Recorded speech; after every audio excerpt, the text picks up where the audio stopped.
they got a new technique, and she's in a clinical trial for it.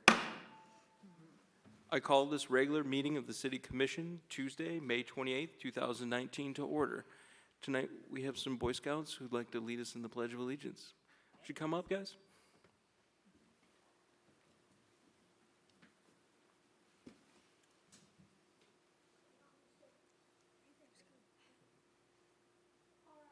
Those in uniform, please salute. Those not in uniform, please place your hand over your heart. I pledge Allegiance to the flag of the United States of America and to the republic for which it stands, one nation, under God, indivisible, with liberty and justice for all. Thank you, guys.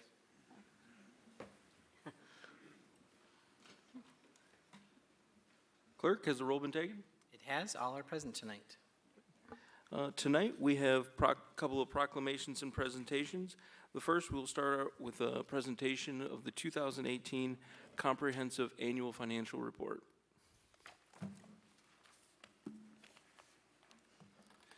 Good evening. My name is Peter Hefner, and I represent Bredeveld Hefner, the firm of independent certified public accountants that conducted the audit for the city for the year ended December 31st, 2018. And I'm here to answer any questions you may have. First, I wanted to point out that we meet with your audit committee before the audit and look at any areas of concern during the audit, and then report to the audit committee upon completion. And we did that last week. And spent some time walking through the various financial statements, notes to the financial statements. And so at that point, the report is finalized, and it was put together in new format, new look. No significant new accounting standards this year. What I always like to point out is the financial statements are the responsibility of management, and it's our responsibility to express an opinion on those financial statements. Your staff puts together this audit report. We have 2 clients that do so. The remainder, we prepare the financial statements. So it's quite a project, quite an accomplishment, so that's great. On page 11 of the financial statements is our opinion. And I was just going to summarize the last paragraph within our opinion, which precedes the financial statements that our opinion is associated with. But our opinion is that the financial statements present fairly in all material respects the financial position, results of operations, cash flows where applicable of the governmental activities, the business type activities, each major fund, the aggregate component units, that's 5 entities that the city has financial control over, as well as the remaining aggregate funds in accordance with generally accepted accounting principles. And that's what I refer to as a clean opinion or an unmodified opinion.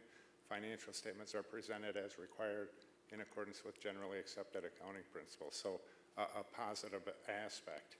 Within the financial statements, there is the management's discussion and analysis, an initial letter of transmittal to those readers, as well as the financial statements, the notes to the financial statements, required supplementary information, and then statistical information. So a true comprehensive annual financial report of the city's financial operations. What I did is I put together some slides, and historically we've looked at these, and then just touch upon what's changed, what are the implications of the various pictures that we're going to look at. I'd be happy to answer any questions you have about the financial statements themselves as well, so thought this might bring some questions to mind. This first picture is the governmental activities. So we're looking at the operations of the city, the governmental funds, the general fund, major street, local street, the operations that are supported through state shared Act 51 funding or fuel tax and state shared sales tax, as well as property tax operations. And this is just a picture of where are those dollars coming from. And what's nice to see here is there's no large concentration in a single area. When I look at a number of entities, there'll be a larger portion that is dependent on the state. And this is a personal preference that the smaller the dependence on some other organization, likely the better. So a good picture of your revenues.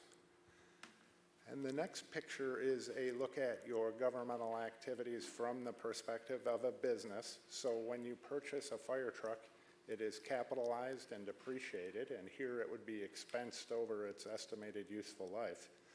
We will get to some slides where we're talking about the modified accrual basis of accounting rather than that business perspective or the full accrual basis of accounting where it's more dollars in, dollars out. But this is really a big picture perspective used by people that purchase debt typically to do comparisons between governments. And this is a very typical picture. Most of the dollars are going for public safety and general government operations. And the purple component is to what extent are these operations self-supporting? So to what extent are there charges, operating or capital grants that support the operations? The differential between the blue and the purple is the extent to which these operations are supported by property taxes or unrestricted state shared sales tax.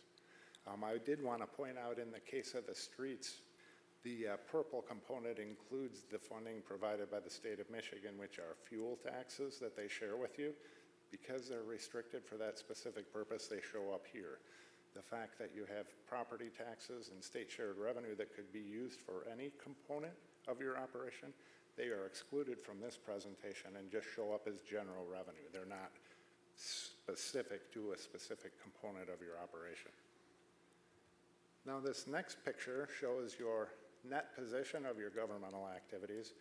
The top line is in red, shows to what extent have you invested in capital assets net of what you owe on them if you have bonded for them or have installment purchases. And you're constantly fighting depreciation. So those values are going down and being expensed over time. And so when you do a large project, it'll peak up. And then over time, it'll be depreciated and it'll peak up when you do a street right out front or what have you, some of the capital activity that you have going on currently. And then we have the restricted component. That's typically things like dollars that have been provided by 2% monies or fuel tax that have to be used for a specific purpose, major or local streets. And that last component, the light green, is the unrestricted. You can see that it dips slightly from 17 and it is in a negative position. That dip is primarily the result of a particularly bad year in the performance of your pension and your other post-employment benefit plans, followed by the previous year was a particularly good year. So a year ago, your performance on your pension and OPEB were about double the average of past years, and this year it was a -1. So over time, you're approximately level. I did want to point out that last year you implemented a new accounting standard related to your health care for retirees, and that drove that line down. I would expect for it to increase over time as those plans are funded. This is a pretty busy graph, but it just gives you a perspective of the general fund revenues. So we're now looking at fund accounting and the individual operations. So the general fund, you can see you have a strong property tax line. If you were to compare that to many other cities that we work with, you have consistently shown improvement year after year. Many entities had a dip, and a year ago, 2 years ago, 3 years ago, they finally recovered from that dip, but you've just had a consistently strong property tax, and it's inconsistent with the other entities we work with, but it's the nature of the city. So a positive, you're more consistent year after year. And then you'll see some spikes in there, and those can be things like grants or heavy activity in construction or things of that nature where you're receiving fees for services.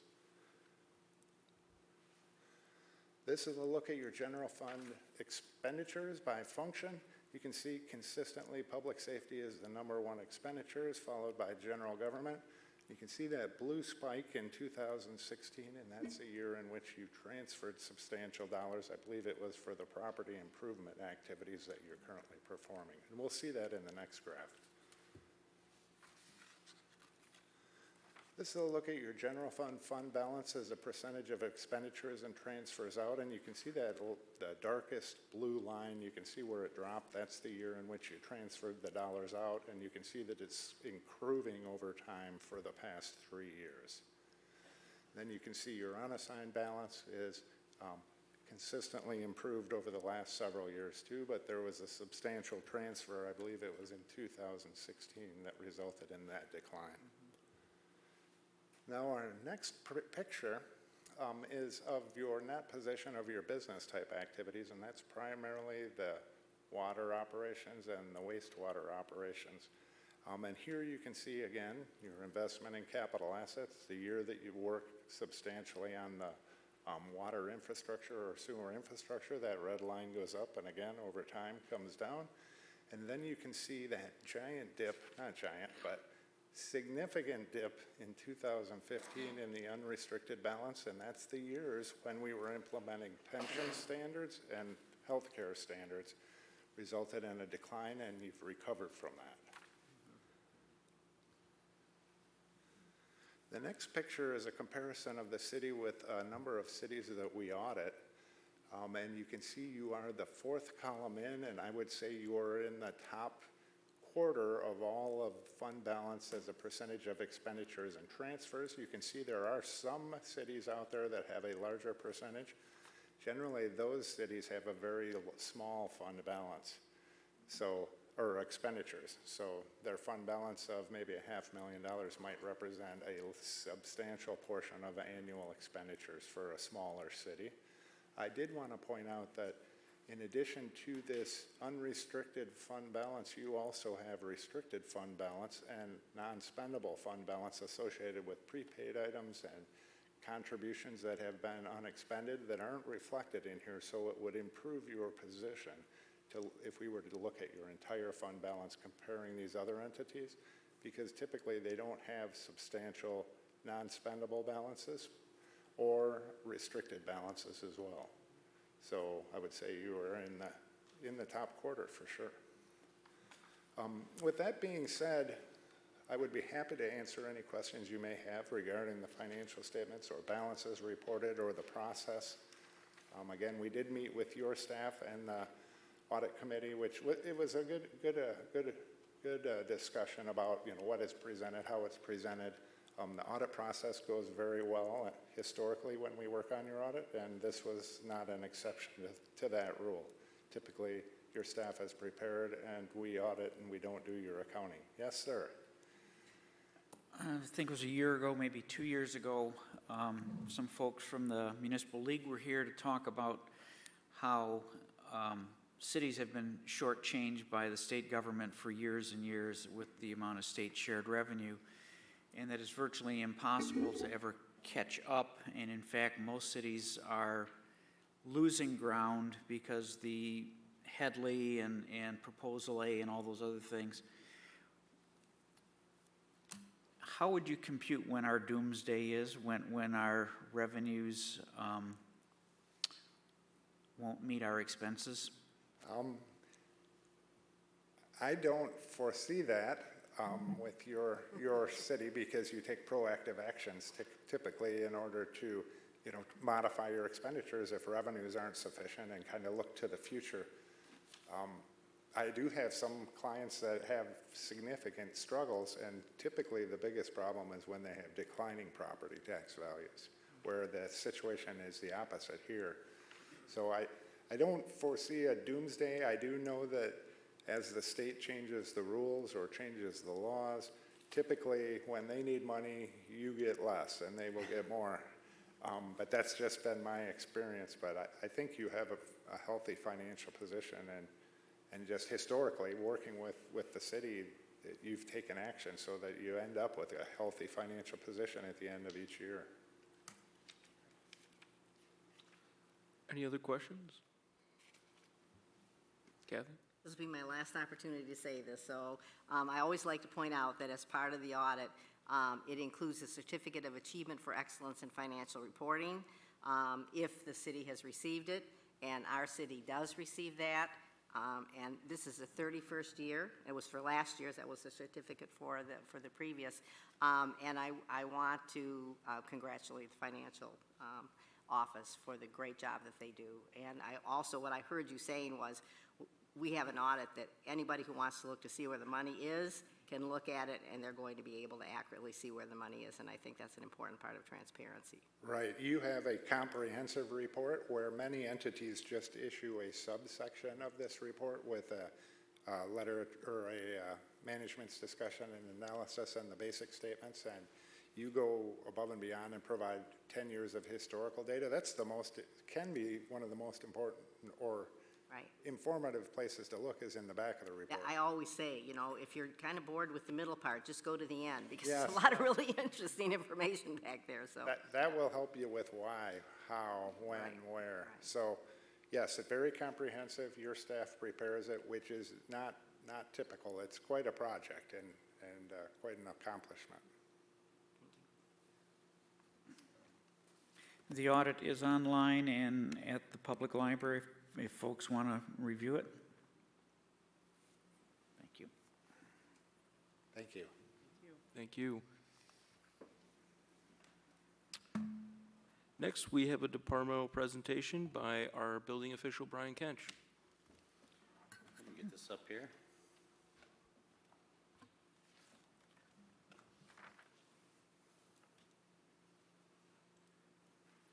It's on the timing with that mouse, isn't it? A little quick.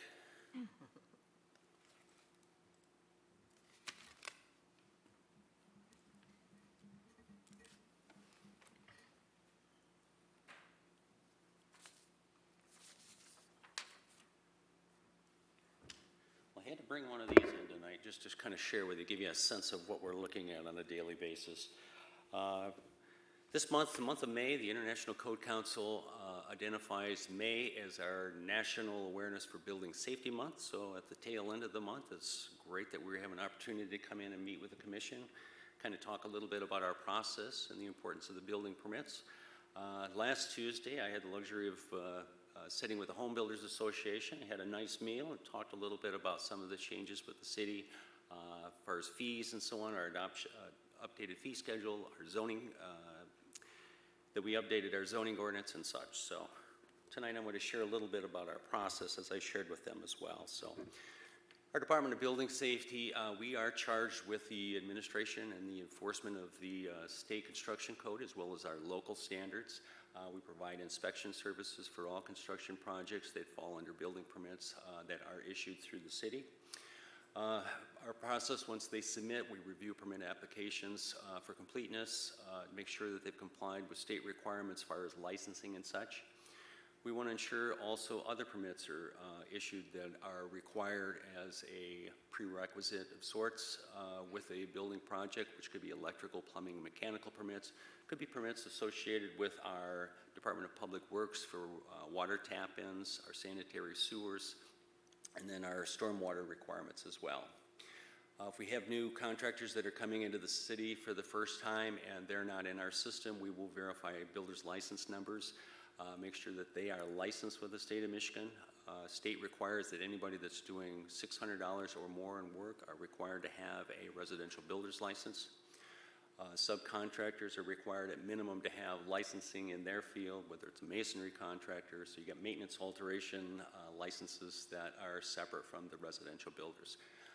And then homeowners wishing to do their own work on their own home can apply and make application for a building permit, and then they are responsible for the project as well as calling in for inspections. Department also conducts inspections as required by the building code. We're required to look at various stages of construction, grant approval before the project can move forward, footings, foundations, rough-in framing, insulation, and the sorts. Write reports, that goes with the building code. If we have some deficiencies and so on, code requires that we document those changes or those issues for corrections and make sure that the contractors are following up on those before we grant approval for the next phase. Writing reports could also include complaints against a residential builder to the state of Michigan. And so we haven't had to do that in a while, but that is one of the things that we are charged with as the Department of Building Safety. And then, of course, the zoning ordinance. We make sure that we have zoning compliance. If folks are coming in, they want to place a shed on their property, maybe a pool, a fence. There's zoning requirements for each location throughout the city that applicants would have to comply with to allow us to grant that approval. And this time of year is typically when we start getting the calls, different projects. I'm going to put in a swimming pool. We want to put in a fence, that type of thing. So May really, truly is the startup month when we start getting those calls, the snow leaves, and we start getting some green grass, that type of thing. So, and then the last thing we do, we assist applicants with projects, whether they need help with developing their site plan to comply with our standards, or assisting them with sizing beams, headers, what have you, with their projects. We also can help with some drawings, that type of thing. So, and then once we're all done with a project, we verify compliance, and then we issue occupancy permits. So as I mentioned, most of the calls that we get this time of year is whether or not their project will require a building permit. And each code, in Section 1, here I give you the Michigan Building Code under Section 105.1, talks about anybody who intends to construct, enlarge, alter, repair, remove, demolish, or change the use of a building is required to submit for a building permit application.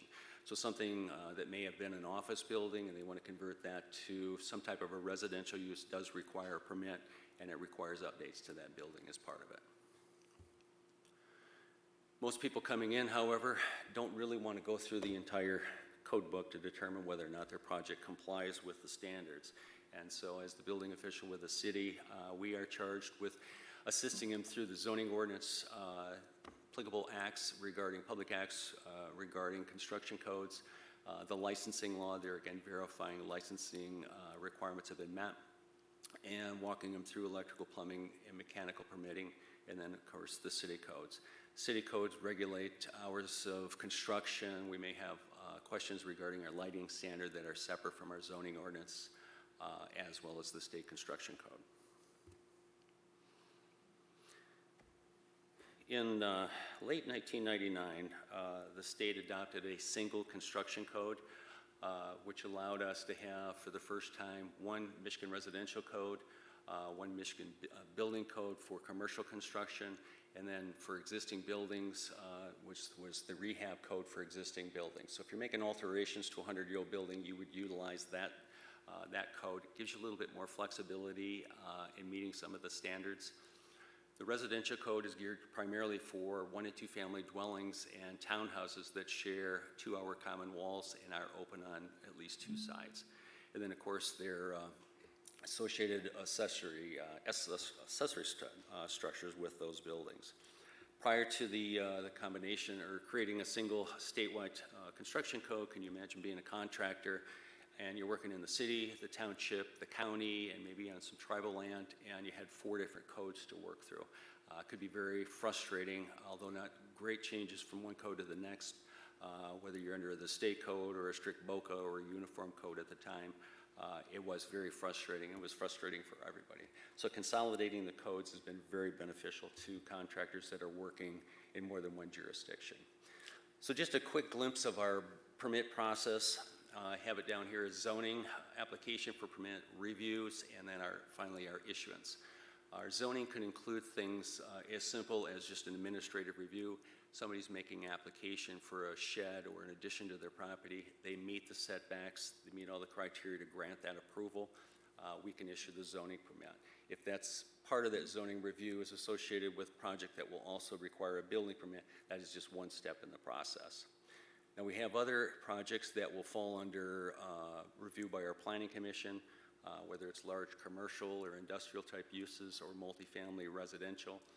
Those have to go through an approval process before the planning commission before we can consider building permits for those properties. Same thing holds true if they're unable to comply with the zoning. They would go through a variance procedure or process rather through our zoning board of appeals. And I'll show you here shortly with the application for permits, the checklist, other permits. We want to verify that those have been granted. States adopted a statewide energy code for residential and commercial construction, so there's a separate form that has to be filled out for that. Site plans required by our zoning ordinance as well as the building code. There again, we're checking that we have zoning compliance as well as building code requirements.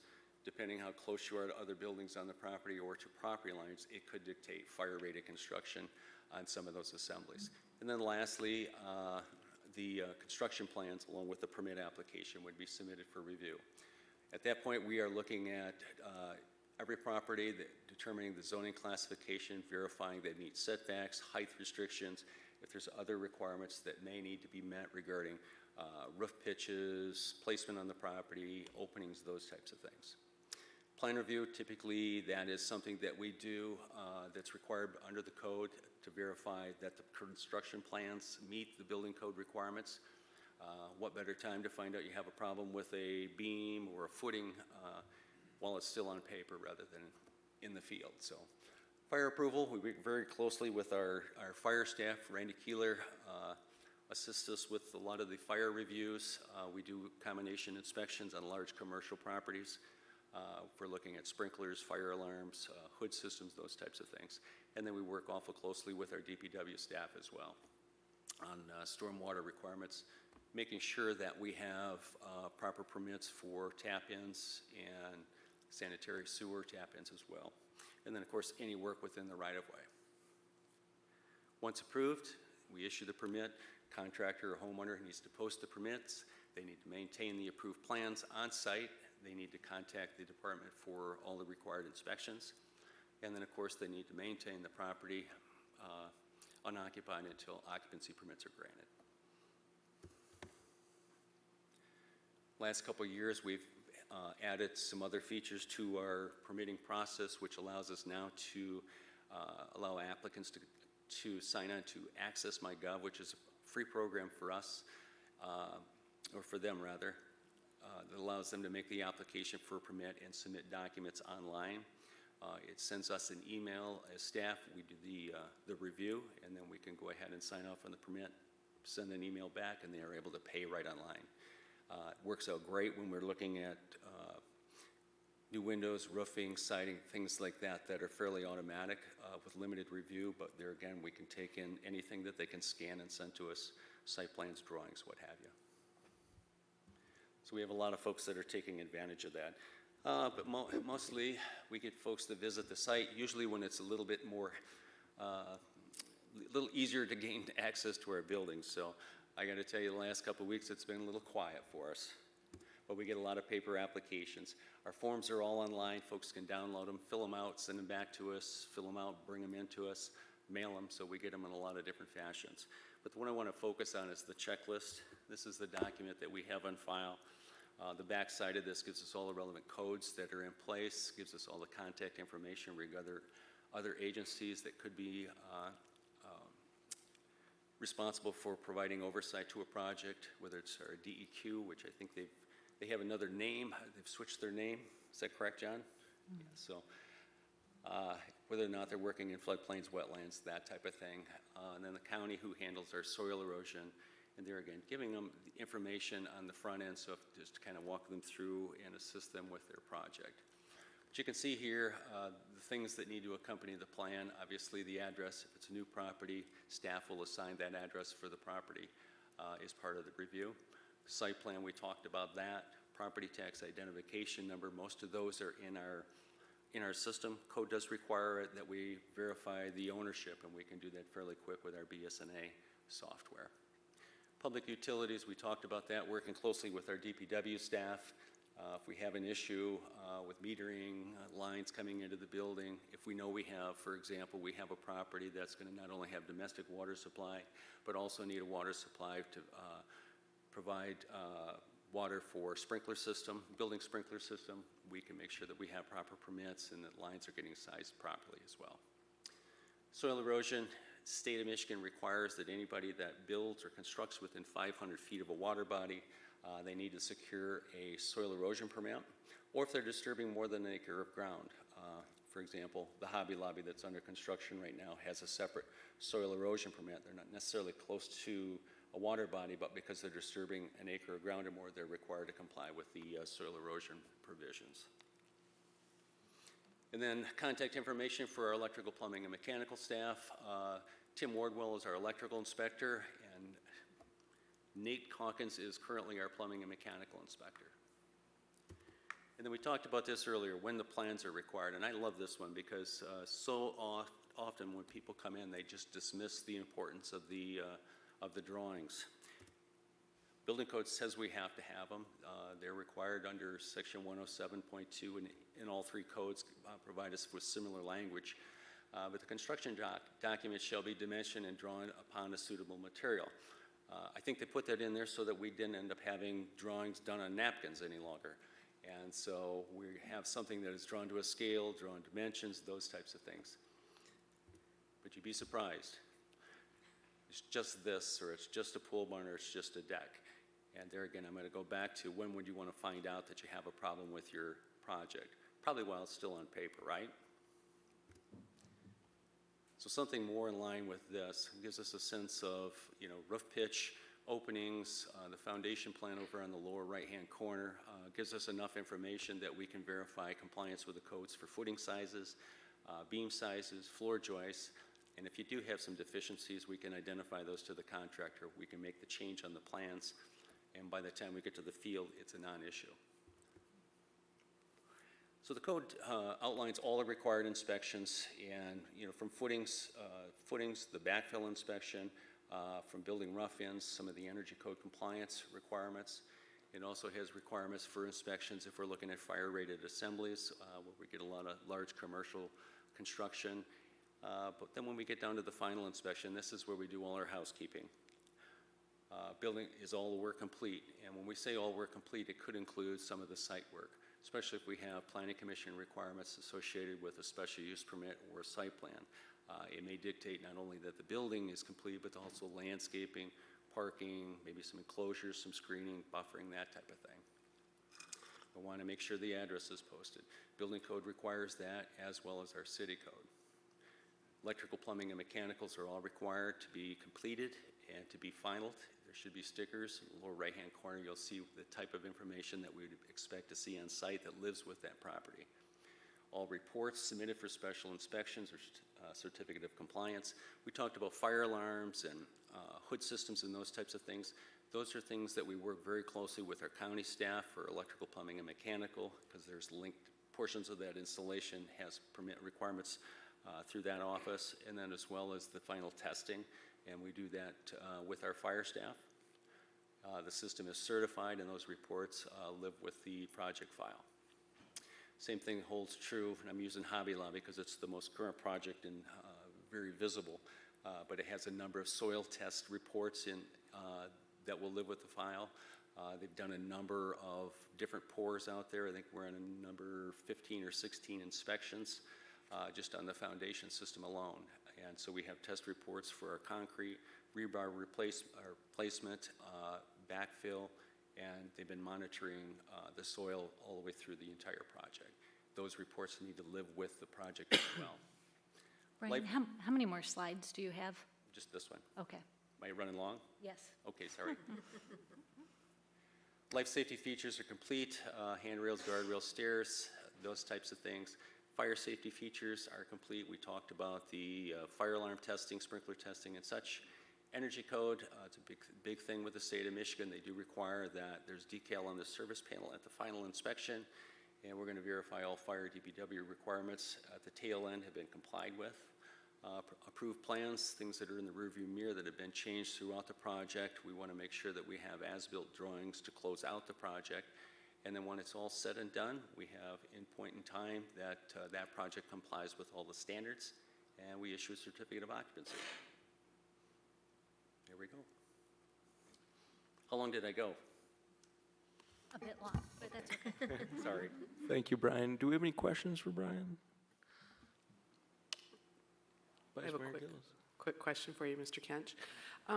If a homeowner was going to replace something like a breaker box, and because they were having problems with electrical, and they found that they weren't up to code and they had to do A, B, and C, yet they don't have the finances to actually do A, B, and C. They're just trying to get their electricity up in all of their homes, or all their rooms in their home. Is there any kind of fund or something that may help people that haven't expected those financial hardships when they were just expecting to do one thing and then it led to multiple of things that they had to do? That sounds like every remodel project I've ever been involved in, but it always snowballs. I know the county had some funding available, grant funds for low-income housing, for repairs such as that, furnaces, wiring, those types of things. And if we ran into that, we would start checking around, see how we could help them out as well. So, Thank you. yeah. Are there any other questions? Thank you, I appreciate it. Thank you. Now on to, do we have any additions or deletions to tonight's agenda? Seeing none, I will now open tonight's first public comment section. This is on agenda items. If you wish to make public comment on anything on tonight's agenda, please come to the podium, state your name, and you'll have 5 minutes.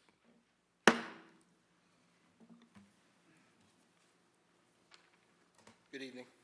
Caleb Carey, 5590 South Crawford Road, Mount Pleasant, Michigan. I'd like to talk about matter 15 on the agenda, to prohibit the recreational marijuana establishments. I'd ask the board to consider opting into recreational marijuana. It was voted in by the people through a referendum. Possession has been decriminalized for years in the city of Mount Pleasant, so most citizens would be comfortable with it. Recreational marijuana will be legal whether you opt in or not, so if you opt in, it allows vetted, legitimate businesses to operate in the city of Mount Pleasant to benefit. The city has done a lot of work doing the medical marijuana ordinance. I think it'd be pretty simple to shift it to recreational as far as the zoning, so I hope that the commission considers opting in. Thank you. Thank you.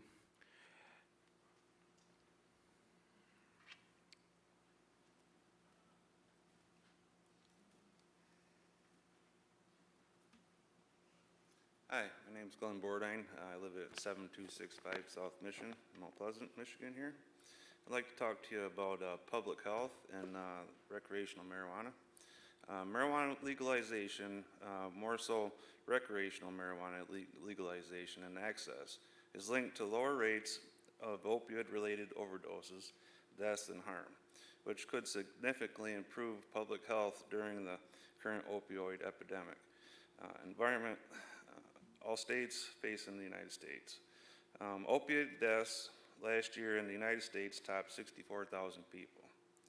In 2017, Mount Pleasant had something like 14 deaths related to the drug overdoses.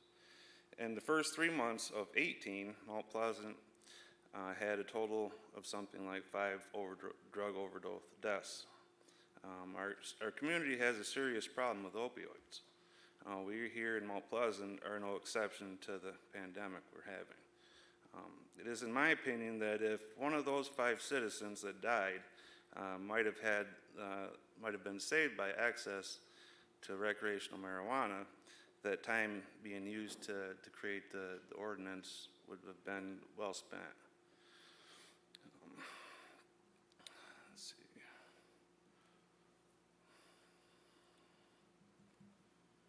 The Drug Policy Alliance reports that it's just not just medical marijuana availability that affects this aspect of public health, but recreational marijuana legalization has an impact as well.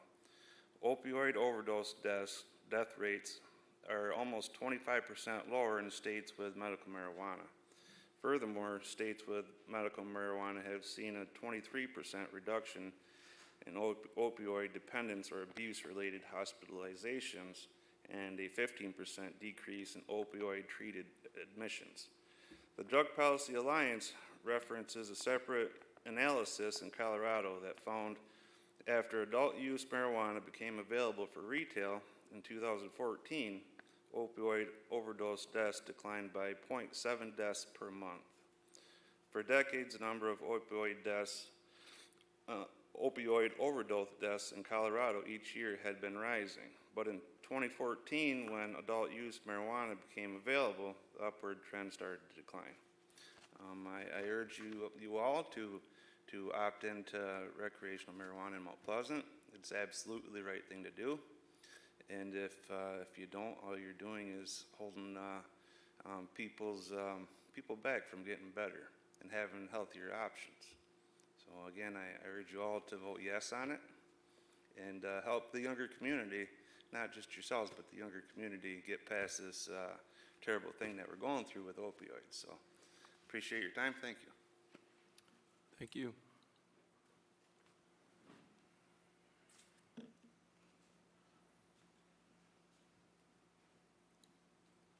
Good evening, Council. Chase Hammond, 206 North Henry Street, Mount Pleasant. I'm going to be speaking to you very briefly tonight, somewhat off the cuff, on Article 15 regarding the recreational marijuana provision. And there's just a few points that I wanted to cover which my other speakers have also addressed. In particular, this action was voted in by the majority of Michigan residents as a consensus of the population. And to act in opposition to that is to act in opposition to the populace. I don't think that that's the message this council wishes to send. Additionally, marijuana is not a gateway drug. In fact, it's recently been determined that most of the gateway elements of any drug or abuse of any kind is related to childhood behavior and experiences in childhood, either through coping mechanisms or through self-destructive behaviors, neither of which apply in this case. Also, it is important to note that there is a thriving, and always has been, a thriving black market for this substance for those who wish to acquire it. The difference being zero tax revenue returns to the city from that market, a market which is fraught with problems, inconsistencies, contamination, fraud, and theft, all of which could be significantly ameliorated by the allowance of recreational marijuana sales within the city. In addition to the significant cut in taxes that it generates toward your bottom revenue. As has been stated before, other communities have experienced a great deal of revenue, which has been, in turn, returned to other public works.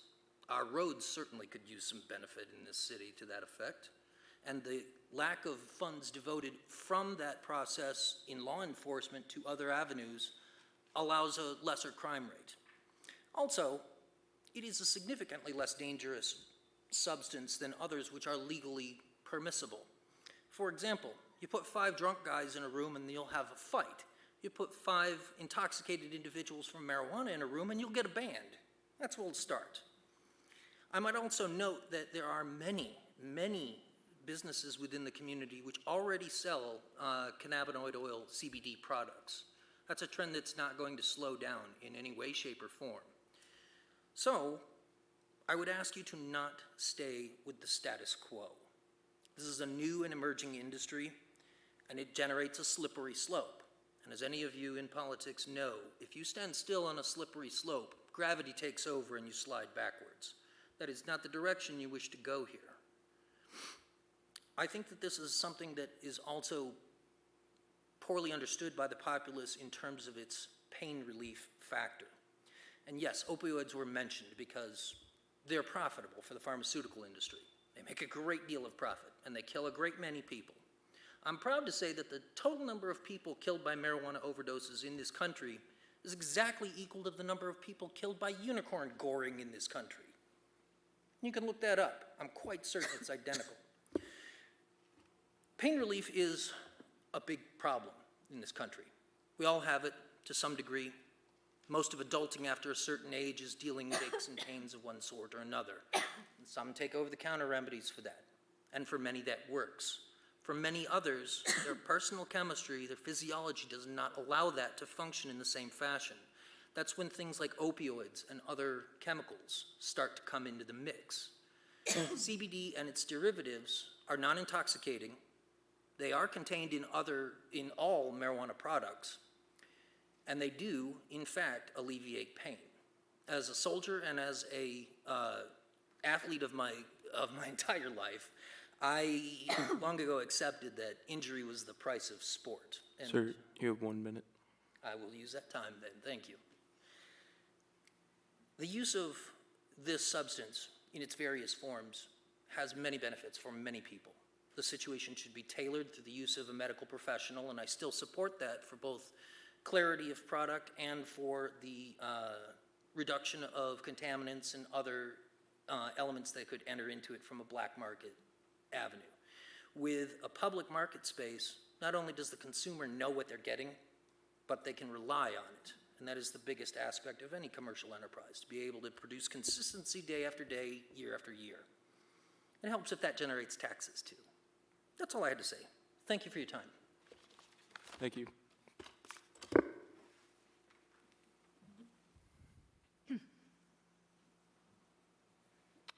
Anyone else from the public like to speak tonight? Seeing no one come forward, I will now close tonight's first public comment section. Now we have receipts of petitions and communications. Manager Ridley, would you like to start us off? Yes, under this section tonight, you have the receipt of the report on pending items, the April minutes of both the Airport Advisory Board and the Tax Increment Finance Authority, the actual receipt of the 2018 Comprehensive Annual Financial Report, which was on the dais this evening, and then also the detailed reports from the component units for each of our independent entities through the tax capture districts. And then lastly, there were 2 correspondents received from residents who live on Preston Street, Anthony DeLillis and Rosa Johnson. And I would remind you that the temporary traffic control order for that area will be on your next agenda for consideration. So on your June 10th meeting is when we will bring that to you for final consideration about whether to make that a final traffic control order, to extend it, or to go back to no parking the way it previously was. So that will be on your next agenda. Next, we have our consent calendar items. If you're looking at the agenda, the consent calendar are items with an asterisk next to them. Are there any items that need to be removed from the consent calendar tonight? Seeing none, Nancy, would you like to go through our consent calendar items? Yes, we just have 4 quick items under this section tonight. The first is the approval of the minutes of both your special meeting of May 11th and your regular meeting of May 13th. Thirdly, we're asking you to consider approval of a resolution related to community development block grants. You'll recall that a few years ago, some of our revolving loan funds were put into a regional authority to be administered through the Michigan Economic Development Corporation and Northern Initiatives for use in the Prosperity 5 region. And those funds, because they originally came from the federal government, have a number of requirements on the use of those funds. And the MEDC worked with the federal government so that they can be used for businesses who are creating job growth or addressing a blight situation. And the expectation is once those funds have been loaned and then paid back, they become defederalized, which means that the requirements for their future use are much less and would be able to be more widely used in our community. But to get through this first loaning process, whenever the funds are used in our unit of government, there's various steps that we need to carry out, even though MEDC and Northern Initiatives are the administrators of the fund. So the city attorney has drafted a resolution for you identifying the appropriate staff people to sign off on some of those standard documents. So we're recommending approval of that resolution. And then lastly, approval of payrolls and warrants. Commissioner Cooley? Move the consent calendar as presented. Commissioner Toles? Seconded. Any discussion tonight? I'd just like to say that I'm really glad to see someone taking advantage of that CDBG funded project, just because that was something that we've been kind of waiting for a few years. And to have someone, if they're successful with that, will make it easier for our downtown businesses and our business in general to take advantage of that money. So, seeing no other further discussion, all those in favor of approving the consent calendar, vote by saying aye. Aye. Aye. And those opposed? Motion passes. Next item on our agenda is a public hearing on the proposed 2020 to 2025 capital improvement plan. If you'd like to make public, well, first, if you'd like to make public comment, you're welcome to come up to the podium and do so. But first, I'd have Manager Ridley just introduce the topic. Yes, this is merely the capital improvement plan was made available to you and to the public on April 8th, and it was posted on our website and is available at the city clerk's office and the local library. And the city charter requires that we hold a public hearing before you consider approval of the document. And tonight is the evening that that public hearing has been properly noticed for. After holding the public hearing this evening, no action is necessary. So yes, if you'd like to make comment on the capital improvement plan, now is the time to come to the podium. I'm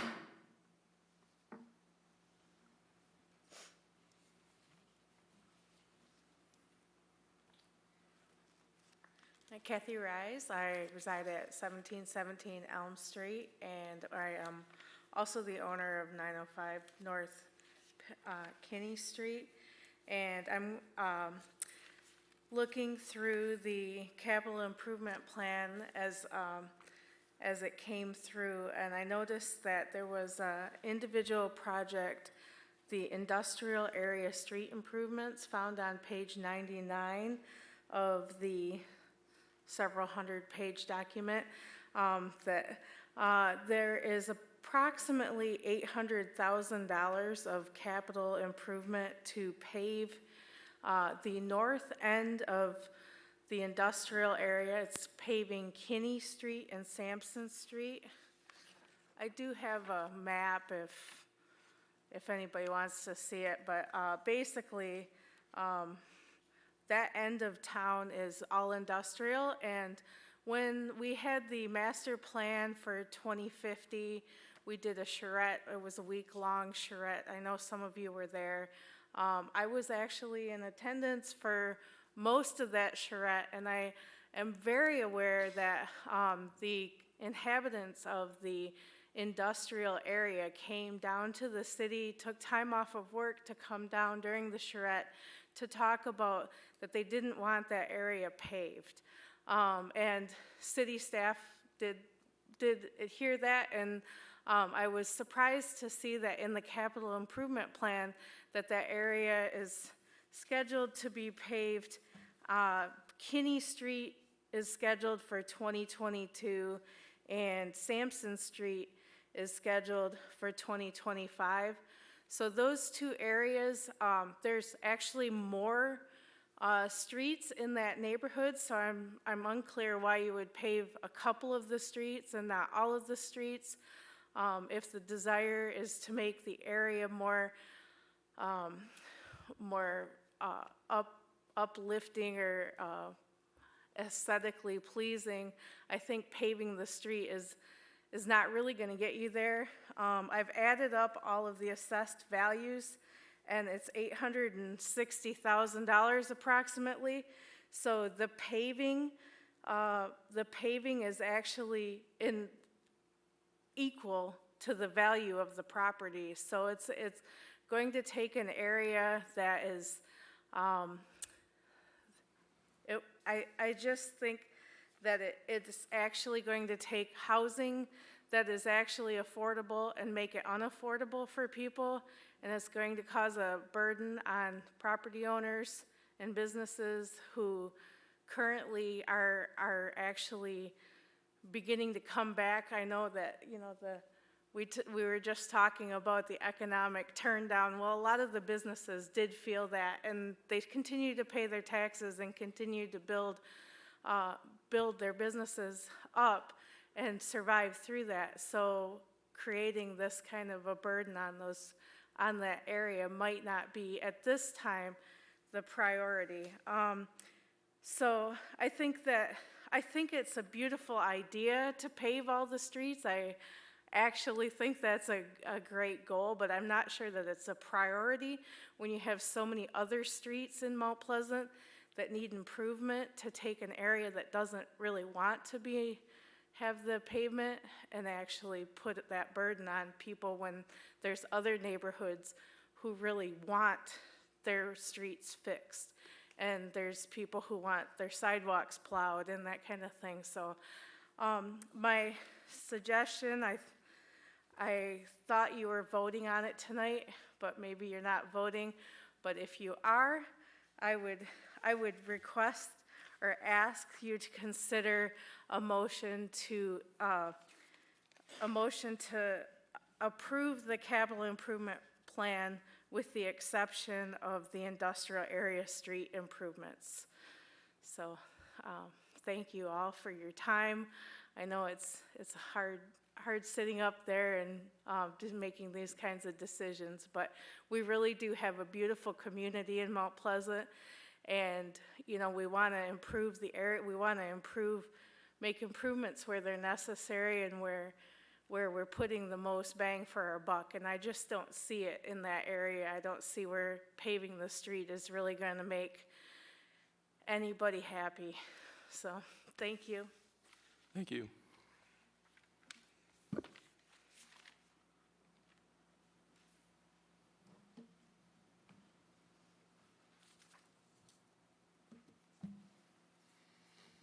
Anyone else would like to talk about the public improvement or capital improvement plan?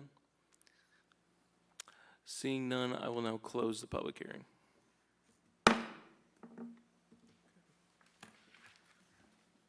The next item on our agenda is to consider items related to sidewalk snow removal. Manager Ridley, would you like to introduce us? As you all well know, we've had numerous discussions on this topic over the last couple of years, and you've reviewed lots of data and reviewed lots of public input on this topic.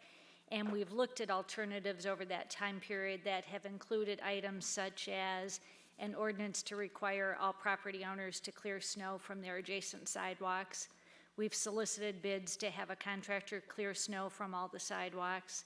We've gathered information from various social services organizations about what assistance they might be able to provide the city in determining who might need assistance with clearing their sidewalks and or also providing that assistance.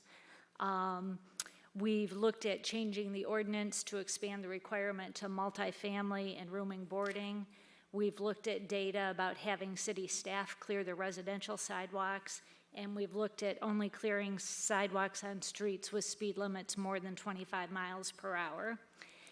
In all those conversations, I think one thing that has been universally agreed upon is there is no easy answer. There's no perfect solution, and each of the options has their own unique pros and cons to it. At your work session on May 13th, discussion was held on the comprehensive report that was requested by you and provided on April 8th. And that discussion gave direction on the following two items, which we've drafted motions for your consideration for this evening. We're recommending that you consider those two motions separately. The first one deals with the proposed ordinance that a public hearing was held on last fall, which was postponed to future consideration. And we've drafted the motion to suggest that you deny the approval of that ordinance. Typically, we try not to draft motions in the negative, but we figured in this case it gave the most clarity about the action you were taking on that proposed ordinance. And then the second motion deals with giving direction on which sidewalks you want city staff to continue to clear in the city. And based on that work session discussion, we've drafted it to recommend the current ones that we're doing in the sidewalk routes. So we give both of those to you for your consideration this evening. I move to deny the proposed changes to section 98.37 as drafted. Support. Clarification, can a mayor make a motion? Okay. Commissioner Ling? I'd like to make an amendment to that motion. I had passed out, I had sent some information to everybody earlier today indicating that because I had missed the work session, I wasn't really able to express some of the things I was concerned about, and that I was going to suggest a couple of changes. And so on this first motion, I'd like to make the following amendment. I move that the motion on the floor be amended to direct the staff to prepare a possible amendment to our current ordinance 98.37A1 that it would expand the areas covered by the current ordinance to all properties in the CD4 and CD5 zones, and to present that proposed change to the Commission for consideration no later than the first meeting in August.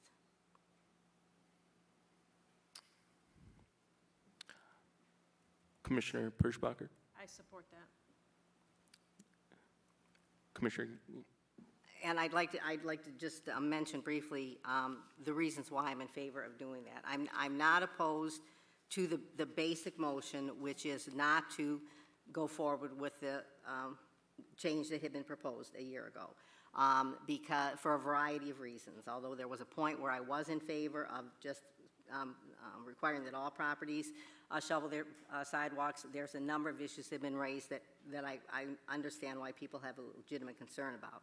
However, I do think that there's value in having the CD4 and the CD5 be required because of the nature of the properties. And I'm going to give those reasons, but I did want to thank the staff. I thought it was an excellent report that was done. We'd asked them to do a lot, and they did a lot, and they gave us a very thorough report, and I really appreciate that.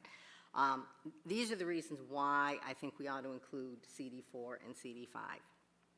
First reason is because virtually all of CD5 and some of CD4 is commercial and therefore already required to clear the snow from the sidewalks. Second reason is because the type of residential property included in these two districts consists almost entirely of either attached, multifamily, or rooming dwellings. As the report pointed out, there are several reasons why the nature of these properties distinguishes them from more traditional residential areas. Many of them are rental units that are already required to clear the walks within the property, the walks going up to the steps and other sidewalks. This requirement merely extends that requirement to the potential approach to those properties, which would be the sidewalk in front of the property. And multifamily and rooming and boarding dwellings generally are in areas of greater density and therefore have a higher likelihood of walkers. So I think there are some things that distinguish that area. Three, because of these types of dwellings are generally either multiple family rental units, rooming houses, or condo associations, maintenance needs are already shared either as part of the rent or through fees. So adding snow removal requirements does not unnecessarily burden a single person or family who may not have the ability or finances to meet the requirement. I know that that's the reason why we were concerned about doing it in residential areas, because there would be a number of people who might have a great deal of difficulty. I do think the nature of the housing in CD5 and CD4 means that's much less likely to be a problem. 4, in many cases, these units are essentially businesses being run by management companies or rental agents, and I think it's reasonable to treat them similar to commercial properties. 5, as the staff looks at amending the current code to include CD4 and CD5, they can assess how many single-family units may be involved and which ones, if any, would not be included in the sidewalk clearing being done by the city. I believe it is a very small number, if there are any at all, in looking at the maps pretty closely. It looks to me like it is very unlikely to strand a few single families within that CD area. I think they're virtually all going to be covered. I think we could work with, if there happen to be individual properties, we could work to make sure that we figure out a way to deal with those on an individual basis. So because of the nature of the housing, I think that it is appropriate for us to make this amendment.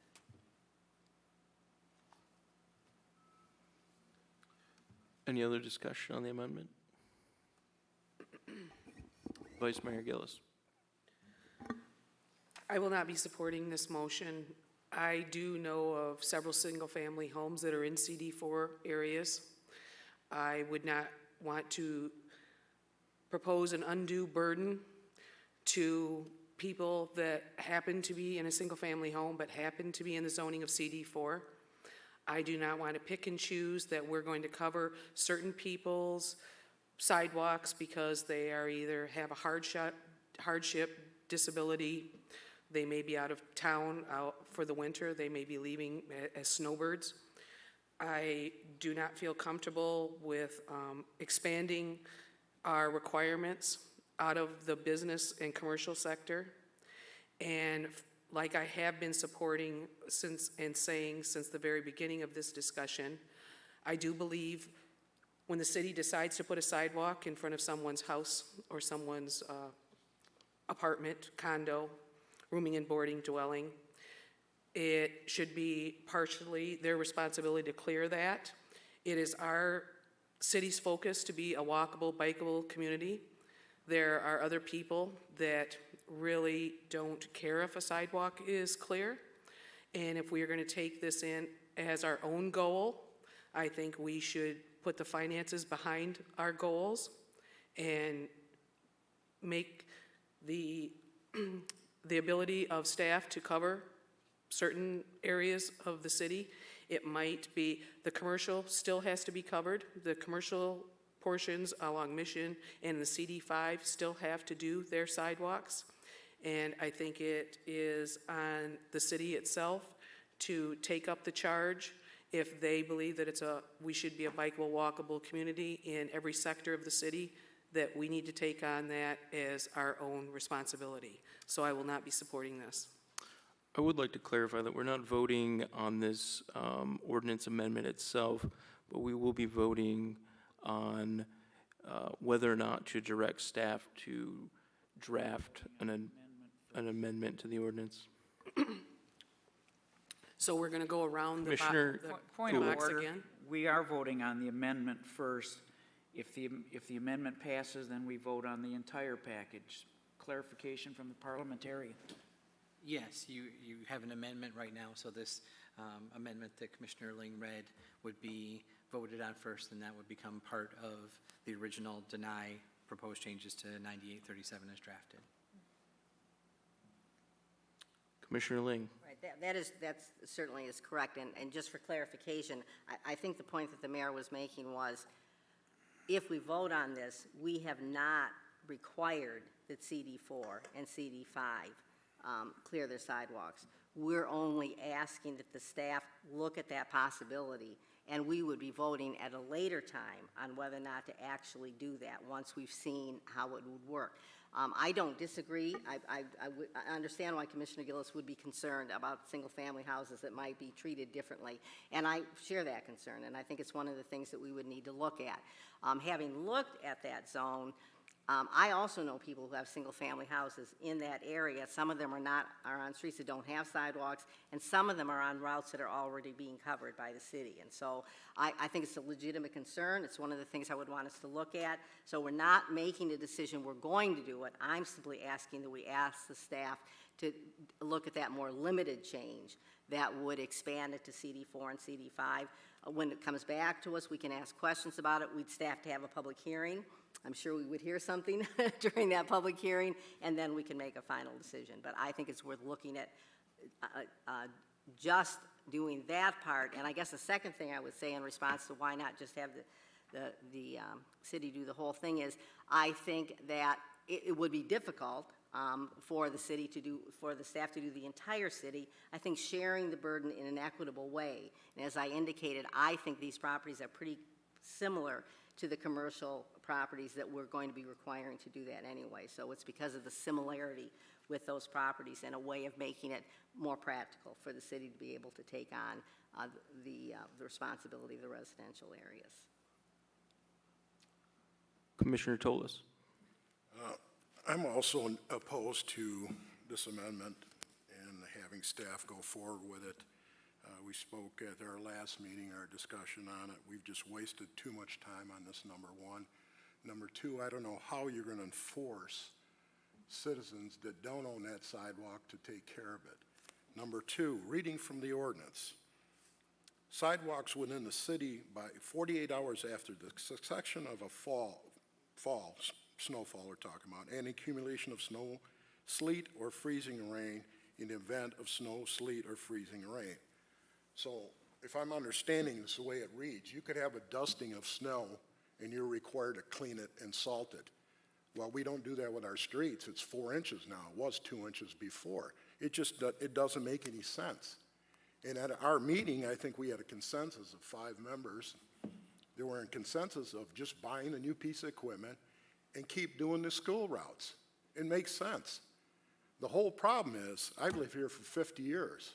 50 years ago, the city had 2 vehicles that they plowed all these sidewalks.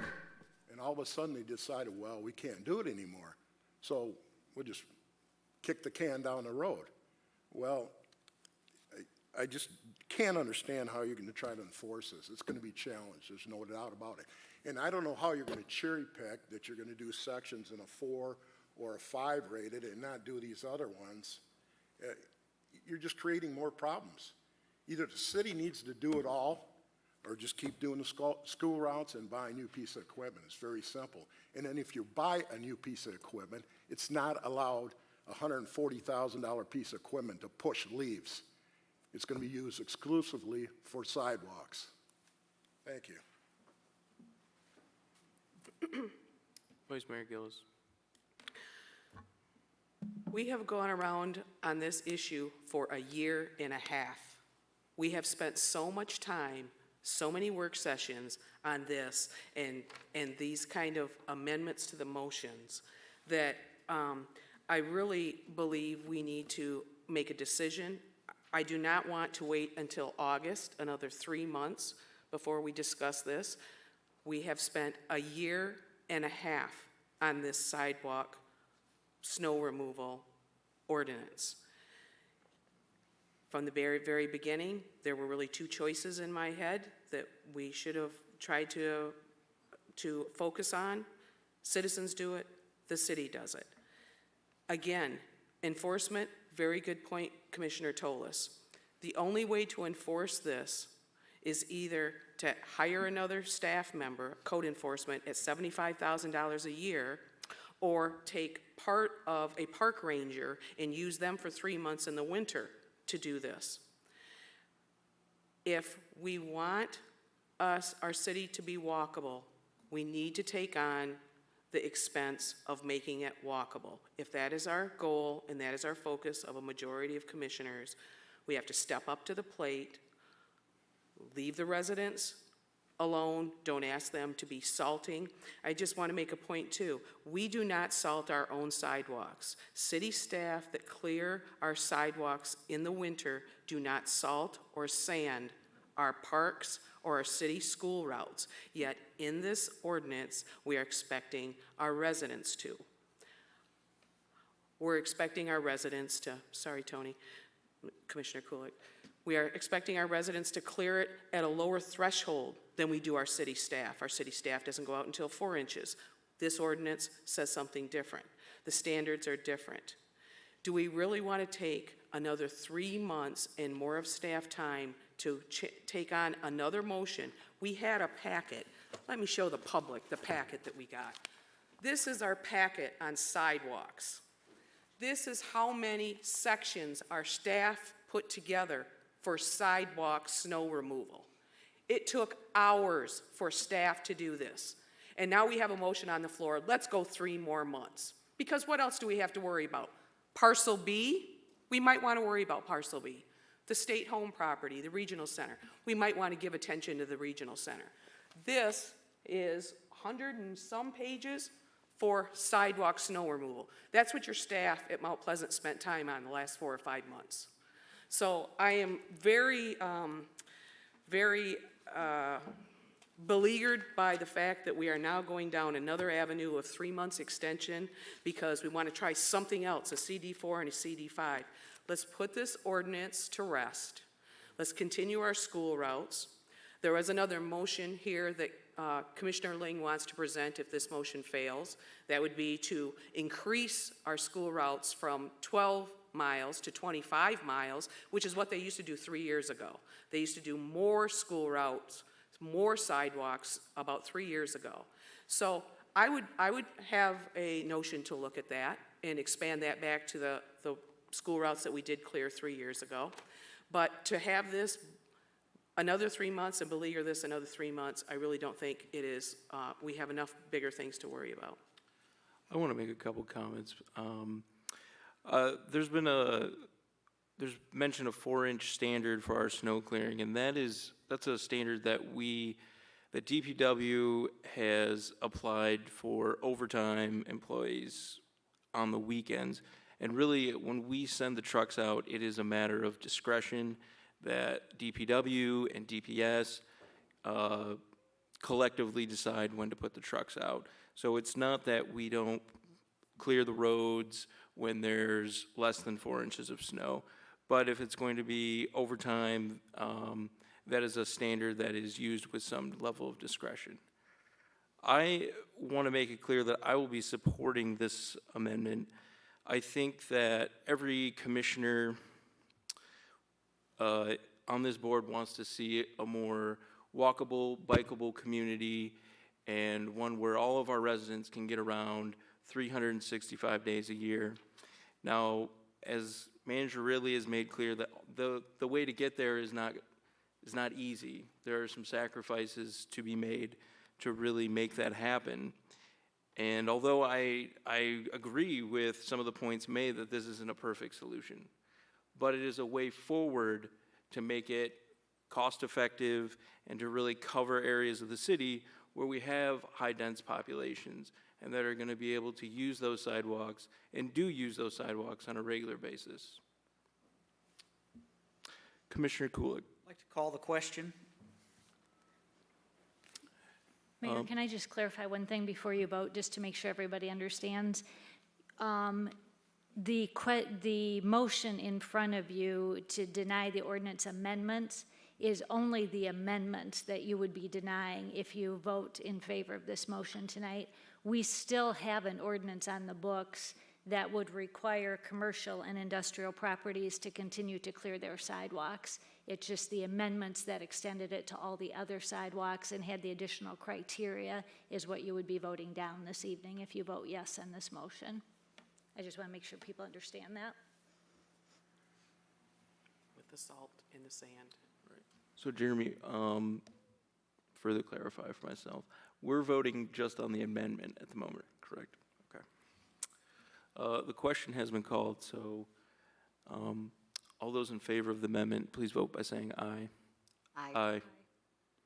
And those opposed? Aye. So the amendment fails. 5-3. 4-3. Or 4-3, that's right. 3-4. Yeah, 3 to 4. 3 were in favor. Okay. And then we have The original motion. the original motion. Is there discussion on the original motion, which is to deny the proposed changes from 9837 as drafted? And that, just to remind commissioners and the public, that is the proposed changes to basically require residents to clear their own sidewalks, correct? Is there any discussion on the original motion? Commissioner Ling? The only thing, I don't want to have an extended discussion of it. I'm not going to vote in favor of it.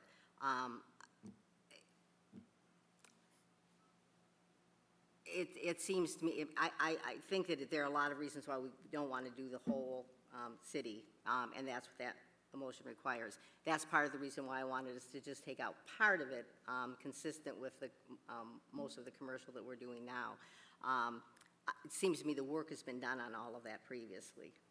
If we hadn't called the question, I was going to make that point.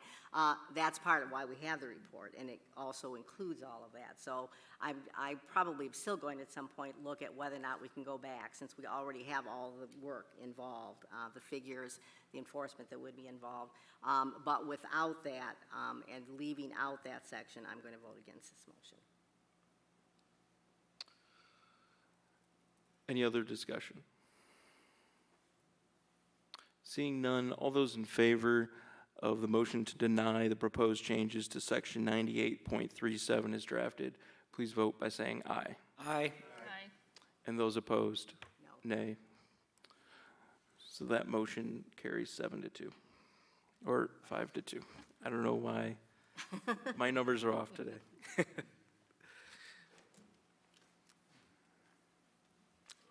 Commissioner Ling. On the second item, on the item B, sidewalk snow clearing by the staff, I'd like to make a motion.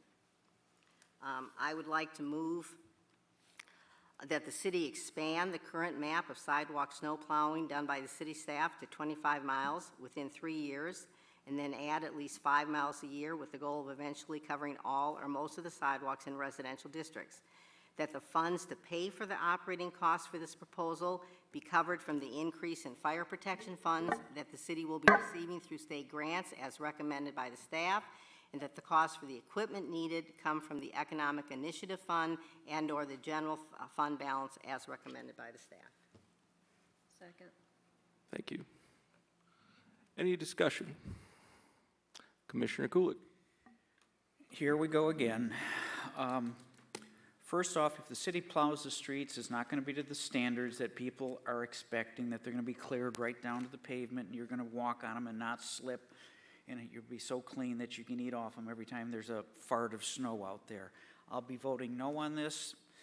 I think the plan, as we're currently doing it, I haven't heard a wellspring of people out in the audience saying, we need this, we need this. I'm voting no.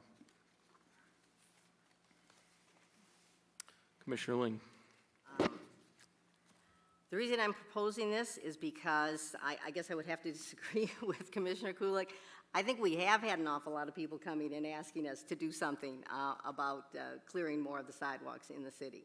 And I don't think we should be kicking the can down the road, as several of the commissioners have mentioned. I'm in favor of doing it in this way, even though it's going to leave the CD5 and CD4 the way they are. I still would like to see the city doing the residential. The report, I think, outlined for us the way in which we can do it. I guess as I listened to the work session, I missed the last work session, but I did listen to it, and I listened to commissioners obviously sincerely trying to figure out the best way to do this and dealing with a lot of issues that are difficult. I guess at the end of it, my sense was we were trying to come up with a perfect system, and since we couldn't come up with a perfect system, let's just stay what we have now. I don't think what we have now is a good system. I think it leaves most of our sidewalks not shoveled. And I think we have had a lot of groups and individuals telling us they'd like to have more of the sidewalks shoveled. So I am in favor of this motion for the following reasons. The first reason is the reason that was given in the report. I think the second paragraph on the introductory page did an excellent job of saying why the city should be shoveling more of the sidewalks and be walkable. That said, the desire to have clear sidewalks is based on an interest in having a walkable city for individuals of varying abilities and the desire to utilize the investment in sidewalks year-round. It is also based on safety, health and wellness, environmental impact, and an understanding that walk scores have an impact on the quality of life and sometimes on business interest in locating in a specific area. I think that does an excellent job of talking about why we should be trying to clear more of the streets. Secondly, the Planning Commission in 2015 did a report on sidewalks, where they should be going, and also addressed the issue of whether or not we should be plowing the sidewalks, and specifically indicated that they thought that it was important that the city expand beyond just the commercial so that the residential were also plowed, and specifically recommended the city look at what would be involved in having all of those streets plowed. So I don't think it's just a few random individuals. I think it's the Planning Commission. I think it's the report itself, looking at the master plan and the other documents that the city uses as basis for deciding what our priorities are. I would go beyond what Commissioner Gillis said. We have been debating this way longer than a year and a half. I've been here for 12 years. I think we've been debating it at least half of the time that I've been here. So we certainly have talked this to death. There is no question about that. Most people who have come have either said we want the city to do all of it, or we want the property owners to do all of it. Very few people have said, gee, we love it the way it is. I think most people do not love it the way it is. Fourth, the report's has provided us with a practical and cost-effective way to clear those sidewalks. I was actually surprised at how relatively low the cost was going to be at the end of 5 years, where we would have the city plowing virtually all of the residential sidewalks. We're only adding $46,000 to the budget. And as the staff report pointed out, we will be getting more than that in the increase in funding for the state fire protection, considerably more, so that the report indicated that we could cover that cost through that fire protection money that we'll finally be getting from the state over and above our needs for what we're spending. 5. This motion requires no millage increase and uses dollars that are available without cutting services. What I heard the commissioner saying during the work session was, we've got other things we need to be spending money on, and we don't want to have a millage increase. I don't think we're even close to talking about a millage increase, given what the actual dollar amounts were. So I think we can do this in a very practical way. 6, if we adopt this motion, the city can increase the percentage of sidewalks cleared from the approximately 30% that we're doing now to about 50 to 60% within 3 years. I had 70%, but that's because I was hoping that we were going to have CD 4 and 5 in it, and potentially to well over 75 to 80% of the sidewalks at the end of 5 years. That's a huge improvement over the less than 30% that we're doing now, and I think at a reasonable cost. I think providing sidewalk snow clearing is a service that will enhance the quality of life of the city and the neighborhoods and will provide a tangible benefit not available to residents living in townships and many other cities. I think it puts us in a position to say Mount Pleasant is the city that you want to move to because we have high-quality neighborhoods where the sidewalks are available all year and where businesses might want to locate because the employees that they want to hire are looking for that kind of a benefit. Commissioner Kulik. Do you ever walk on the school walking routes that are plowed? They're no better than the sidewalks where people don't plow them. In fact, this winter after the ice storms, they were worse. Commissioner Dolis. I will not be supporting this. Got many questions here. We're going to extend it to 25 miles, and then within 3 years, we're going to add 5 miles a year. What 5 miles are we going to add? Who's going to pick the 5 miles that we're going to add? That's one point. The second point is, I keep hearing this. The city has discretion on the 4 inches. Where's the residents' discretion on their sidewalks if they don't want to do them? And number 2, when you run that holder down the sidewalk with that blower on there, the sidewalks are so unlevel, it hits the joints on there, and if you look, it leaves a skiff of about 3/4 of an inch on the sidewalks. So they're not cleaned all the way down like this ordinance says. Enough time wasted on this. The city did it before, the city can do it again, get another piece of equipment and do it all. Quit wasting time. You got $6 million in the regional center and we're worried about sidewalks. This is ridiculous. Commissioner Lalonde. I'll be in support of this. I think it's a pretty good bang for our buck, considering I have also heard a lot of people complain about our sidewalks during the winter time. And I believe the number that we were given to have the city do the 13 miles of school routes plus an additional to get us to 25 is pretty reasonable. Also, I believe we can care about more than one thing at a time. So we'll see how this goes. Commissioner Perschbacher. I'm going to support this because I have been out talking to residents in various areas of our city, and many of them would really like to see the city do something that they used to give. They used to do a long time ago. We have lost a lot of perks for living here because of changes in the city, and this is something that we can do in a reasonable way. We can do it without breaking the bank, and 75% of the sidewalks being cleared by the city at the end of this time period is well worth, taking this on. I think that all of the residents would agree. If they could have their sidewalk cleared, it's one less thing that they have to worry about. I would have to agree with my fellow commissioners that this is a good step in the right direction. Obviously, it has some holes. It's not going to clear every sidewalk, and there's going to be complications. And I like to joke with my friends and family when they ask, what's the toughest part of being a commissioner?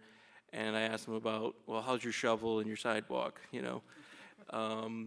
just because it's a problem that has intricacies that no one really looks at until they really try to solve this problem.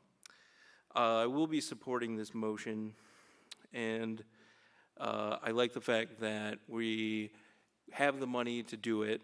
It's going to be an incremental change, and if you really look at the costs associated with what the city has proposed in this plan, that yes, did take a lot of time, but we came out with a lot of good information, and without that, we wouldn't be able to be here to confidently make that decision. So I have to thank staff for their time. And if you really look at the cost, it's roughly about $2 per person in the city. And if you ask me, would you pay $2 a year to have your sidewalks cleared? That's an astounding yes. With that, I'm going to call the question. I have a comment. Question has been called. I haven't had a comment. We vote on it. We're voting. No, we vote on calling the question. Oh, we do? Position, yeah, I would say vote on calling the question. Okay. All those in favor of calling the question, please vote by saying aye. Aye. And those opposed? Aye. Aye. Okay. 5. Thank you, Yep. fellow commissioners. I'm torn between voting on this amendment or not. I started out this process a year and a half ago saying the city needs to clear all the sidewalks. A year and a half later, and hours of staff time and trees that took to make this booklet, we're back to saying the city's gonna clear the sidewalks. I would not recommend that we expand that after 3 years for 5 more miles, for the fact that I would like to see that we do 25 miles as the school routes that we did 3 years ago, and then evaluate to see if we can accommodate the costs. So as much as I want the city to clear the sidewalks, with the information that we did get and the cost involved, which is going to be approximately $56,000 a year, that won't be now put elsewhere. This will be taken from some fire protection funds. I do have a problem with taking that out of that budget. I also have problems of taking it out of the Economic Initiative Fund. So we haven't discussed this because in our last work session, we had decided that we weren't going to go down this road. So we didn't discuss the finances and how to pay for this. So I do want the city to clear the sidewalks. I just don't want it to be taken out of these funds that are in this motion. So I'll be voting no. Commissioner Kulik. I'd like to make an amendment to the amendment on the floor that if we're going to go down this route, that this residential snow plowing that's being asked for be done on a non-overtime basis, and it be done after the streets and alleys and parking lots are done.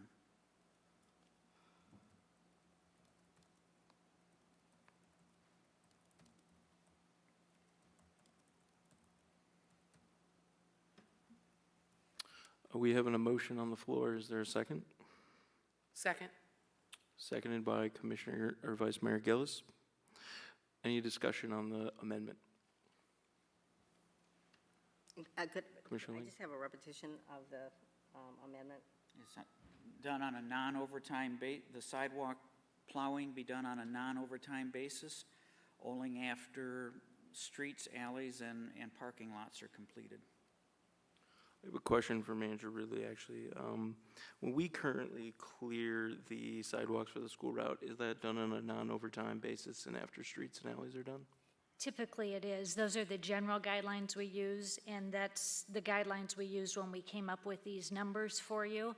But I do have to say that sometimes it can happen where we may have a crew of individuals that are out finishing up clearing like of local streets, and we may have 1 or 2 of the street department employees starting to do the school routes.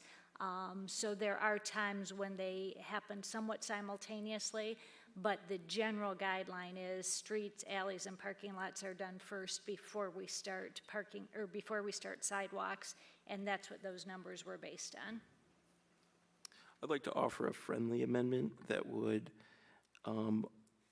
make this up to the discretion of the DPW director to... I'm not comfortable with that. I have a question first. Commissioner, or Vice Mayor Gillis. This would not include sand and salt on those sidewalks, because we currently do not do sand and salt, correct? Right, these numbers were based on our current standard of care that we utilize. And within this motion as it reads right now, 25 miles within 3 years and then 5 miles every year after that, would that be an increase in staff? Would we need to hire an additional Department of Public Works person to clear the sidewalks at approximately, what, $75,000 a year? What our report said is that we believe that for the first 3 years of that, to get us up to about 40 miles, that as long as we followed the guidelines, that it's secondary to streets, alleys, and parking lots, that we thought we could do it with existing staff. But then after that first 3 years, we would have to evaluate it and see how effective that was with the equipment we have and the staffing we have. Commissioner Ling. I'm not going to vote for the amendment on the non-overtime and after, and primarily because I don't want to tie the hands of the staff. My intention with this motion was to accept the recommendation that was in our report that essentially talked about how we would handle doing residential streets. And that's essentially what I've offered here.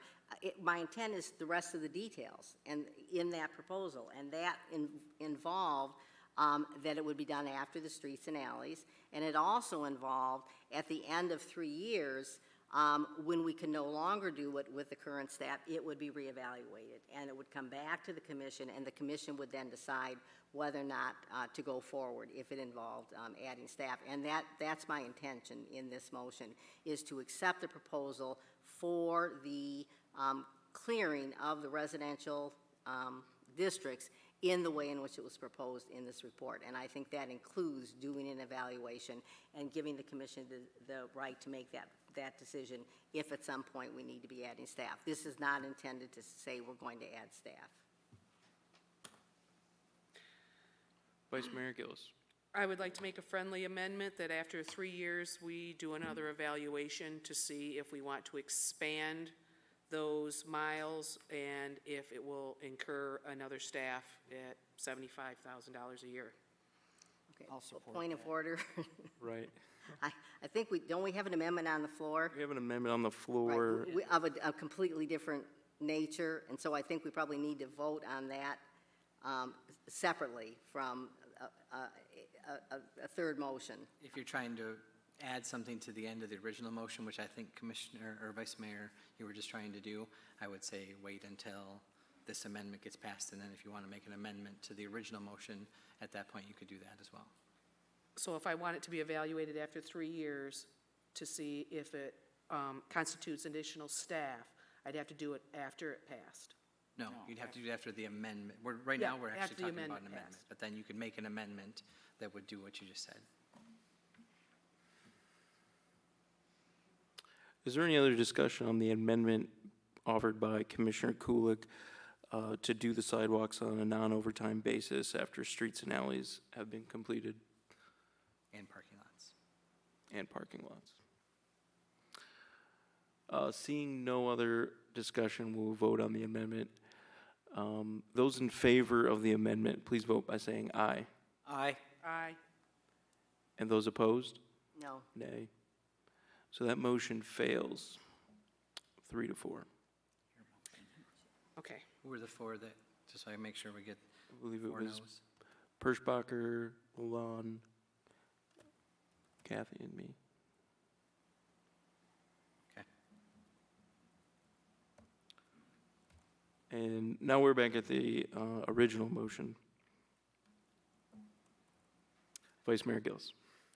I would like to make an amendment to the original motion that staff increase the area of school routes to 25 miles, and then after 3 years to evaluate expanding those areas, increasing the numbers of sidewalks and staff requirements. I'll support that. Discussion on the amendment. Vice.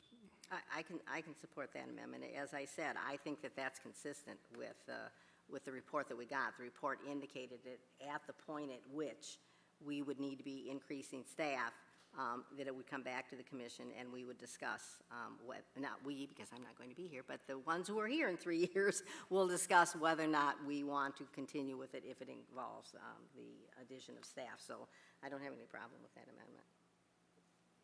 Commissioner Kulik. I'll be voting in favor of the amendment. The problem I have is, as soon as we go beyond school walking routes and start doing another 5 miles and another 5 miles and another 5 miles, and we get to the point we can't do any more without adding equipment and add people. What about all the other people in the city? They just got screwed. Thank you. Commissioner Lalonde. I would say people who don't live on school routes are already being screwed, so I think it'll be okay. I think Manager Ridley has, I just want to clarify something. We currently do, depending on if you're talking about just street staff or street and parks, between 13 and 15 miles. 13 miles of them are school routes. Our recommendation in the packet to get to 25 miles, those extra 12 miles were not on school routes.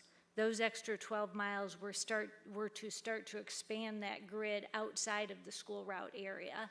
So I just want to make sure you understand, just getting to the 25 miles, we're already out of the school route area. We're into expanding the grid throughout residential areas.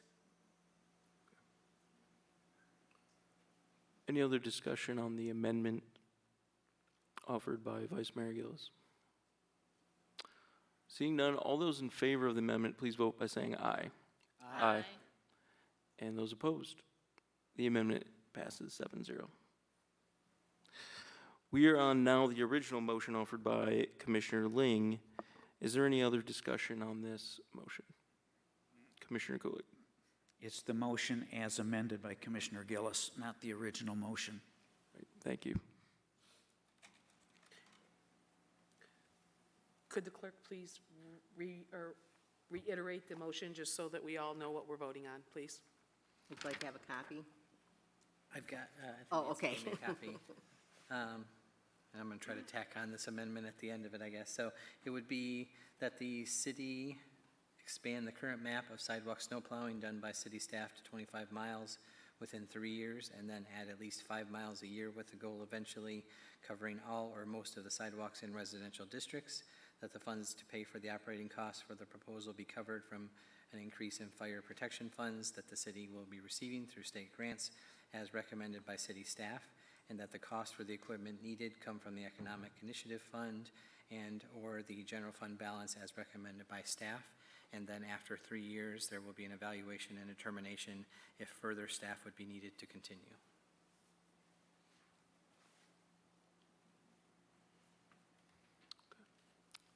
Thank you, Jeremy. Is there any other discussion on the motion?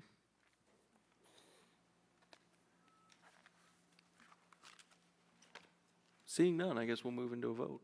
All those in favor, vote by saying aye. Aye. Aye. And those opposed? Aye. So the motion passes 4-3. Okay.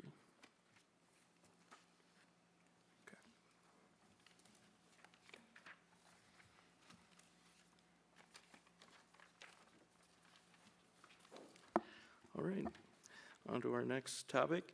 Item number 13 is to receive the Igloo review and consider revision to our downtown or outdoor dining policy. Manager Ridley, would you like to introduce us? Yes, earlier this year, you approved a 1-month pilot program for outdoor dining during the winter months via the use of what we were calling the igloos. We indicated at that time we would gather feedback on the pilot program and determine if recommended amendments to the outdoor dining policy to continue to allow them would be warranted based on the pilot program. Based on the feedback we received, the property owner downtown who participated in the pilot program was happy with the results of the pilot. No negative feedback was received from the public or other downtown businesses. Staff did have a couple suggestions for improvement, which we've incorporated into the draft policy before you this evening. So that updated policy would allow these outdoor dining options in the months between November and March if a downtown property owner wanted to do that. And the policy recommends that the fee be set at a dollar amount consistent with the current fee for outdoor dining the rest of the year. So in this case, since it would cover a 4-month time period, the fee would be $125 per parking spot. So we've presented the recommended policy to you with those changes and would recommend you consider approval of it this evening. Commissioner Toles. Motion to approve it with the fire department's recommendation. Support. Any discussion on the item? Commissioner Kulik. I'd like to propose an amendment that all electricity supplied to the igloo be provided overhead, not with a drop cord across the sidewalk. Support. Commissioner Perschbacher. Okay, we have a second by Commissioner Perschbacher. Commissioner Kulik. This would not be difficult to accomplish. The power would come out of a second-story window, be attached to some sort of mast or shaft, run down and then into the building, so that totally eliminates the potential of a trip and fall or damage to a exposed cord while people are shoveling snow. Nancy, did staff review that possibility of providing electricity to an outdoor dining seating area, I guess overhead? I'm not certain, so I would ask either Michelle or our fire chief, who is also here, to maybe address if that was looked at and/or any concerns that might be related to that.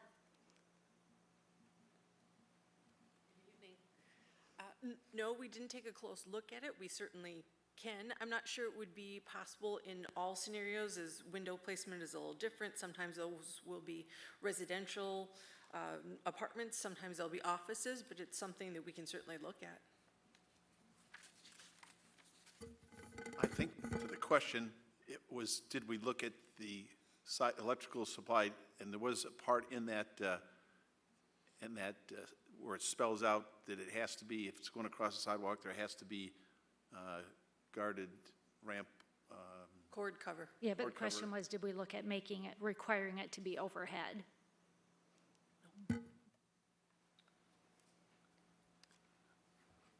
Commissioner Kulik. I move to postpone this item until our next scheduled meeting to give staff chance to talk to the proprietor that wants to do this. Second. Second. Any discussion on postponement? I'm going to say that I'm in favor of that. I think that that presents a different scenario that I would really like to have staff's recommendation and their expertise on before we make a decision that may have unintended consequences. So, Commissioner Kulik. If you recall, when we did the pilot program, I brought this issue up. Yes, you did. All those in favor of postponement, please vote by saying aye. Aye. Aye. Those opposed? That motion passes. Okay. Item number 14 is to consider resolutions number 1 and 2 to commence the proceedings for special assessment, tentatively determine the necessity, and set a public hearing for June 10th regarding the necessity of a special assessment district number 2 through 19. Manager Ridley, would you like to introduce the topic? Yes, since 2003, the city has utilized a state law to create a principal shopping district board, and that board recommends special assessment to fund activities that are unique to the downtown area. Initially, the funds were used for both maintenance-type activities and promotional-type activities, but since 2007, the funds have only been used for maintenance-type activities. The Principal Shopping District Board is recommending to you that the level of assessment for the next 2 years, so this would cover the years 2020 and 2021, and their recommendation is that the same formula be used, which is based on the square footage of the buildings in the district, with some offsets for any private parking spaces that are provided.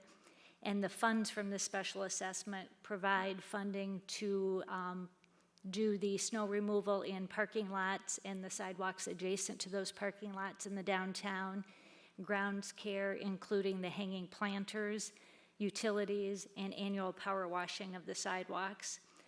The Principal Shopping District Board made 2 recommended changes this year. The first is that we only do power washing of the sidewalks in those years where the snow removal costs are under budget from the prior season. And secondly, they ask that we track how many times snow removal would have occurred if the guideline for overtime was at 3 inches instead of the 4 inches for removal. So they weren't asking in a change in service, just for us to track that so that can be evaluated the next time around. So based on those recommendations, they're recommending an increase in the special assessment amount from a total of $115,500 for each of the 2 years to $123,500. Like all special assessments, the process requires consideration of 5 resolutions and the holding of 2 public hearings.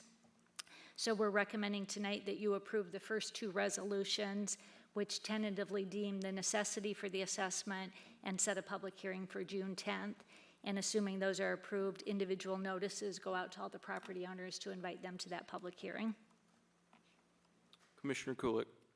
Move the resolution to set the public hearings, Resolution 1 and Resolution 2. Is that okay? Jeremy? Commissioner Perschbacher. Any discussion tonight? Who was your second on that? Amy.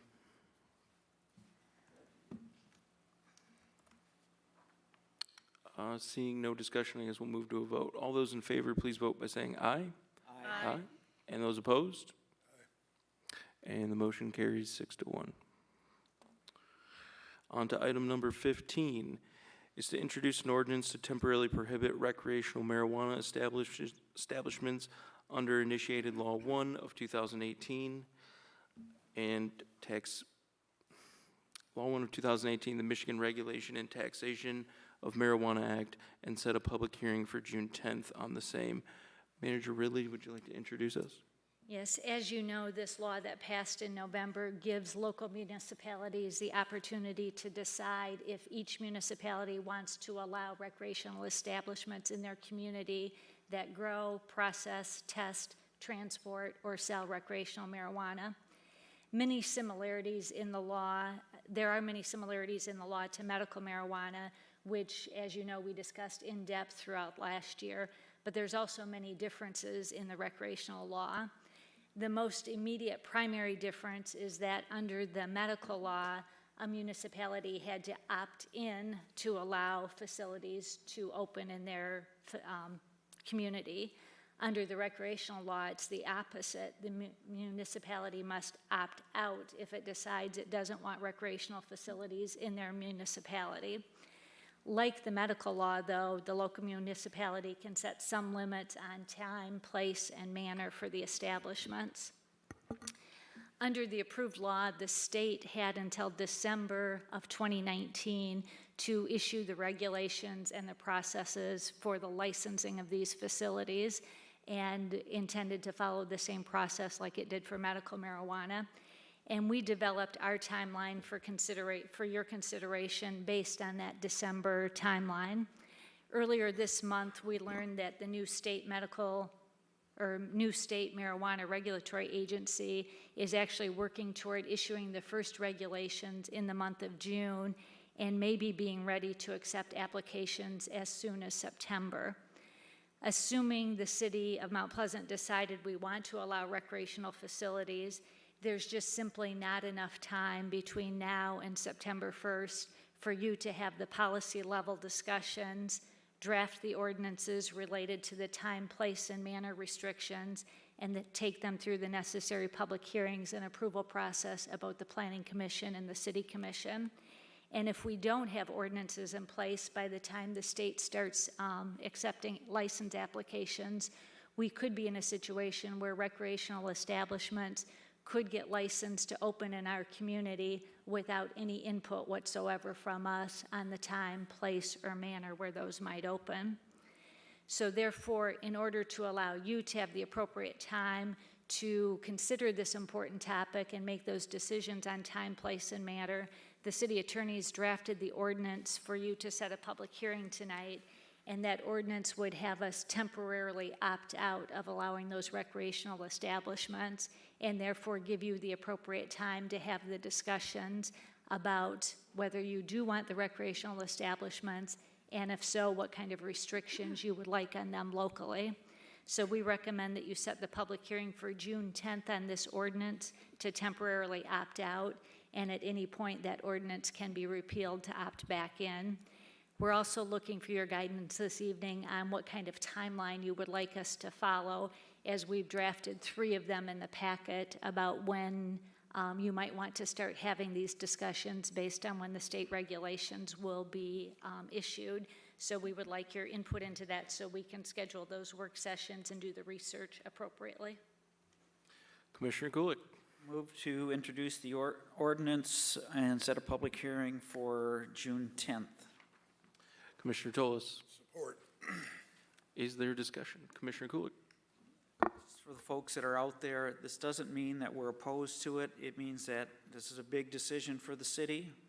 We want to properly vet this. It's a lot easier to say no before they open. Once they're open and we realize, oh my God, we made a mistake, there's no unringing that bell. So it takes a lot of due diligence on our part. Commissioner Perschbacher. I'd like to say that I agree with Commissioner Kulik. This does not say that we are not going to allow recreational marijuana in Mount Pleasant. What we're saying is the timeline, and who would have thunk that the state was actually ahead of themselves, because we had a timeline that followed well through so that we were able to vet what we needed, we were able to get the information we needed and make wise and reasonable decisions, because that's what we want to do for the city of Mount Pleasant, is we want to make wise and reasonable decisions. So we're not saying that we're opting out. I do not want to opt out. I certainly think that it would be a benefit to the city for tax reasons and other reasons, but we're saying that we need to do this at this point so that we can understand what we're doing and how we're going to do it. I agree with my fellow commissioners for all the reasons that they've listed, and I think some of the points brought to our attention previously and even tonight are all the reasons that we need to opt out tonight. The ability for us to really get those regulations that the state is going to put forth and then make an educated decision on how we want to regulate this is how we're going to ensure that we have a better public health and that we do collect the proper tax revenue. And the law passed by the voters this past year included this measure for local control. And if you look around the state, 417 of our municipalities have decided to opt out. And my guess would most of those are for temporary reasons, because like Commissioner Perschbacher has noted, the state is moving much faster this past year than they did on the medical marijuana law.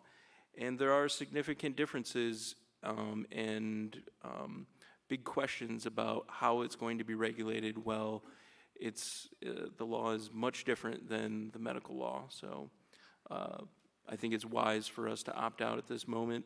I don't think it's a decision any of us came cheering to, but it is one of necessity, and it is the responsible decision.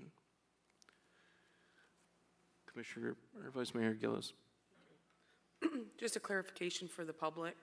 We are not voting on this tonight. We are setting a public hearing for June 10th. That's when we will be voting on the ordinance to opt out. So tonight, we are not opting out. We are voting to just set a public hearing June 10th. And the state, because it moved a little bit faster than anybody expected and is expecting to start licensing or accepting licenses, excuse me, September 1st, being that we're almost in June, physically and in an hourly basis, we as commissioners, along with the Planning Commission, we are not going to have enough time for work sessions and for thought-out recommendations for the recreational marijuana ordinance to have it up and running by September 1st. I, for one, respect the will of the people and the voice of the people and their vote that they cast in November. So I just want to let the public know that is here this evening. This is not opting out. This is a temporarily setting a public hearing for the ordinance June 10th so that we can get all of our ordinances wrote and confer with the Planning Commission. And then hopefully, if the majority of the commissioners, if it's the will of the majority of the commissioners, we will be removing this ordinance, this temporarily opting out ordinance, and doing what the people voted for last November. Any other discussion on setting a public hearing? All those in favor, please vote by saying aye. Aye. Those opposed? Motion passes. Commissioner Kulik. Regarding the timeline that the city manager asked for direction on, in the packet, there was the original revised one, the absolute fastest, which I don't feel gives us enough time to discuss it. And then a revision 2, I would be leaning towards revision 2, but no promises that we will hit that effective date of the ordinance of November 13th. I've been around long enough to say it can take one hiccup in this process and then everything gets pushed back 2 weeks or 4 weeks, depending on the notification process. So I'd be looking us to proceed down a revision 2 track with no guarantee that the November 13th date would be met. I just want to ask a point of clarification. Do we need a motion on this particular item? I don't know that you necessarily need to formally vote on it. We're just looking for some general direction from you. So if you generally agree to it, I think that is all we need. But if there's some dispute about which of those timelines you would like to follow, then a vote might be appropriate. But if you, otherwise, I don't think it's necessary. I have to agree with Commissioner Kulik that the revision 2 timeline that is outlined in the packet, I think gives us the proper time to see the regulations that the state puts forward and allows more time for this board to adequately discuss the ordinance that we would be shaping to put together. So I'd be in support of that timeline. Commissioner Lalone. I'd also be in support of timeline revision 2.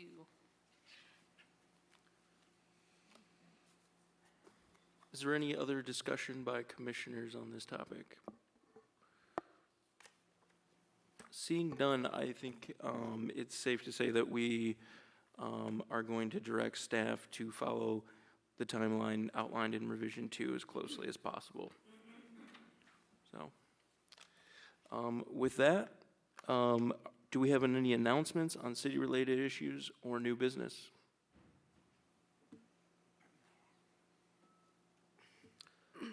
Vice Mayor Gillis. Just wanted to let the public know and the people in the chambers this evening, we have an opening on our Historic District Commission. You can find that application at mountpleasant.org under Boards and Commissions. So if you're interested, please put in your application, along with anything, other committees that you're interested in. We have vacancies coming up every month or every other couple of months. So please join our team. And I would like to thank staff. Last year I brought up that Cross Lane over by Mary McGuire and Russell Street was without the S. So I've noticed some street signs being taken down and being added of the S. So I appreciate staff looking into that. Thank you. Commissioner Perschbacher. As Vice Mayor Gillis said, we do have an opening on the Historic District Commission. We also have an event happening on June 15th between 11 and 1 that is going to be showcasing 2 of the buildings downtown that are celebrating 100 years. The first one is the Broadway Theater. And many people will say, oh, the theater's been there for a long time, but as the Broadway, it's only been there since 1919. The other building is the old post office at 201 South University, which is also 100 years old this year. They'll be showcasing those 2 buildings, and you can come and tour both buildings and see what the Broadway looks like inside, get a historical understanding of it, go inside the old post office, get an historic understanding of that also. That is going to be June 15th between 11 and 1. Thank you. Commissioner Toles. Thank you, Mayor. I'd like to make a request to publish 3 documents on the city website to show our transparency.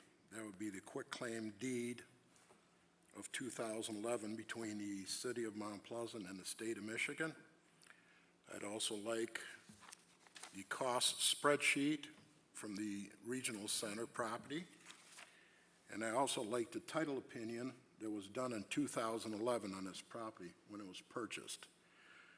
In my opinion, there's a big problem with due diligence, and I'm tired of, I can't answer questions to citizens, so I think this is the best way to have them look at the documents themselves. And we should have some transparency here.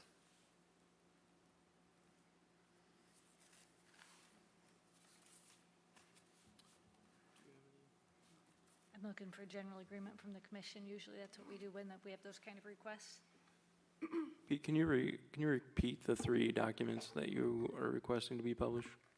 The first one was a quitclaim deed dated 2011 between the city of Mount Pleasant and the state of Michigan. The second document is the regional center cost spreadsheet that you all have. And the third is a title opinion the city acquired from, I think it was Alexander Title Opinion Company, that was done in 2011 before the property was purchased. So is it my understanding, I think at least 2 of those documents are already public, correct? They're all public documents. They're just not accessible on our website. But if the commission as a whole would like them to be that readily accessible, we could find a link to place them on the website. We just don't typically have that level of detail on the website. What is the normal process for someone who would want those documents tomorrow? They would either request to my office or the city clerk's office. Since they're public documents anyway, we would probably make them ready available without having to and none of them are voluminous. They're not large documents, so we would probably just make copies for them. We wouldn't require them to go through the FOIA process at all. I just want to make the point that those documents are public and they're seemingly very accessible at the moment. Is the board comfortable with instructing staff to put those on our city's website? Tony? The only problem, I have no problem with it, other than it potentially leads to a slippery slope where we may have so much stuff on our website. If Pete would be comfortable, I would ask that they be posted for 6 months, and at the end of 6 months, maybe another 6 months, but otherwise things get left on websites, as you're aware of, forever and ever and ever. A year, 6 months, I don't care. I could go for a year.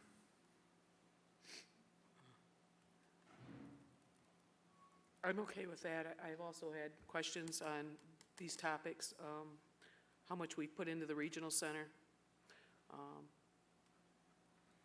So I have no problem with that information and being transparent.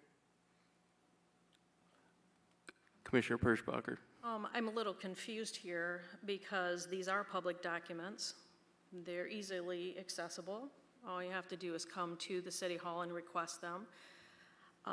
There seems to be this feeling that the city or the city commission is hiding information, which is not true. So I'm unclear of why there is this sudden need to push, this term transparency when we are transparent. These documents are readily available to the public. You do not need a FOIA to get them, a Freedom of Information Act to get them.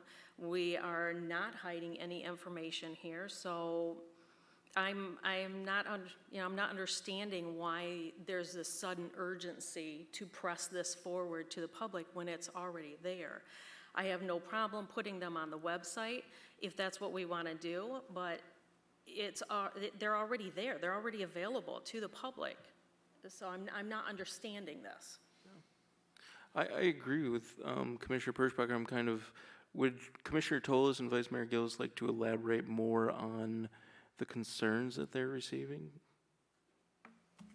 Yes. For one point, I was on the audit committee, and one of the audit people is from the university. He didn't know half of this regional center. He didn't know anything about the cost or anything else.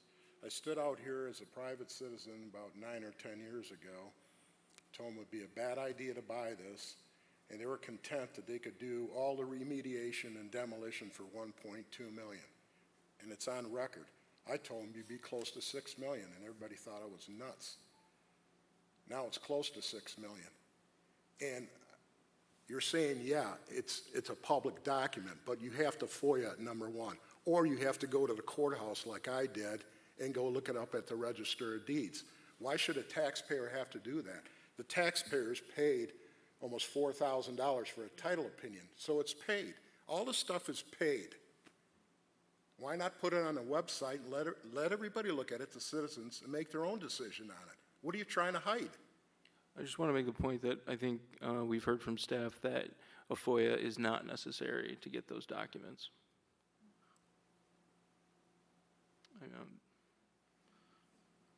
Commissioner Kulik. I think the issue is John Q. Public sitting out there at home probably doesn't even know these documents exist. So by putting them on the website, as Pete suggests, again, it enhances the fact that we have nothing to hide. Commissioner Lalone. I have no problem putting these on the website. If they're public documents, it saves people the step of having to ask for them when they can just go to the website and get them. I'm just curious where I think we're also overestimating people's abilities to get to things on the website as well. So unless you put it,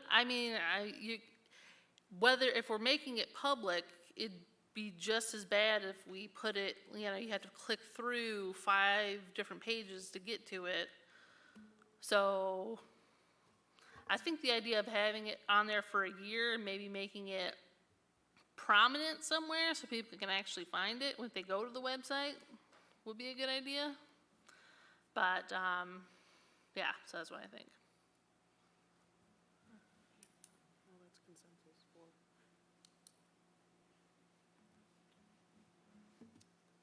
Commissioner Ling. I don't have any concern with the information being out there. I think it is readily available. I guess because we haven't put those kinds of legal documents up necessarily, I'd prefer myself, although I'll go with what the commission wants to do, that maybe we run it past the attorney, given the legal nature of a couple of them, just to make sure that there isn't any concern. I don't have any problem with just in the area that we have on the website that talks about the Mount Pleasant Center property, because we do have that section that talks about what we're doing with it, and what the issues are, and we could add a line that says, documents related to this are available at the clerk's office if that's where they are, if you want to come in and take a look at them. But to actually put them on, I just would feel more comfortable if we had some input from our attorney on it before we did that. I'm not sure that he'd have any problem with it, but I just would feel a little bit more comfortable with it. I have a question on that point. How many potential documents, if we were to put all the documents that are available at the clerk's office or any other public documents that we don't have readily on the website? Thousands. Yeah, easily thousands.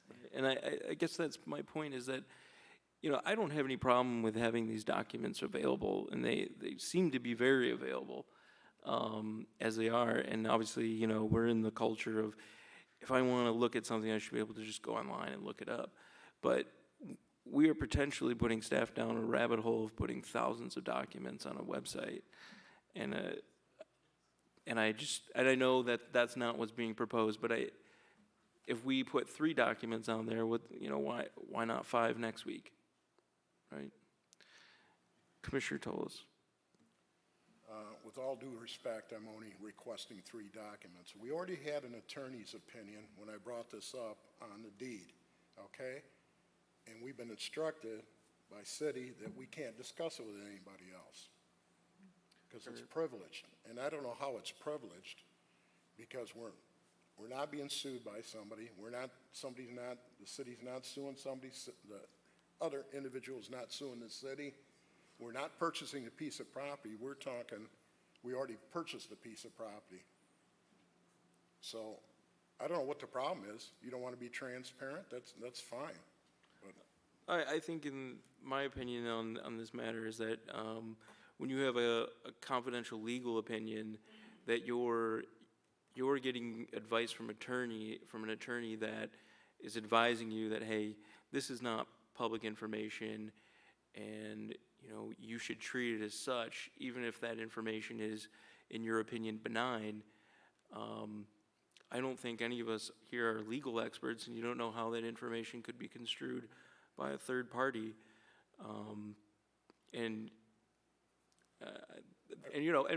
We tried to have a closed session in our last meeting, and we weren't able to do that.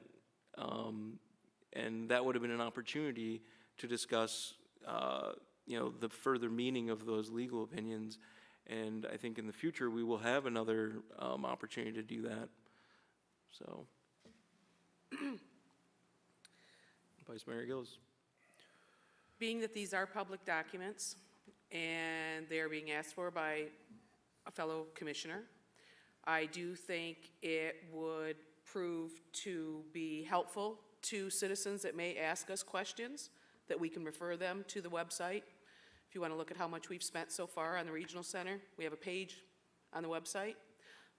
Also, if they have any questions about the purchase of the property, we can say to them, we might even have one in our pocket.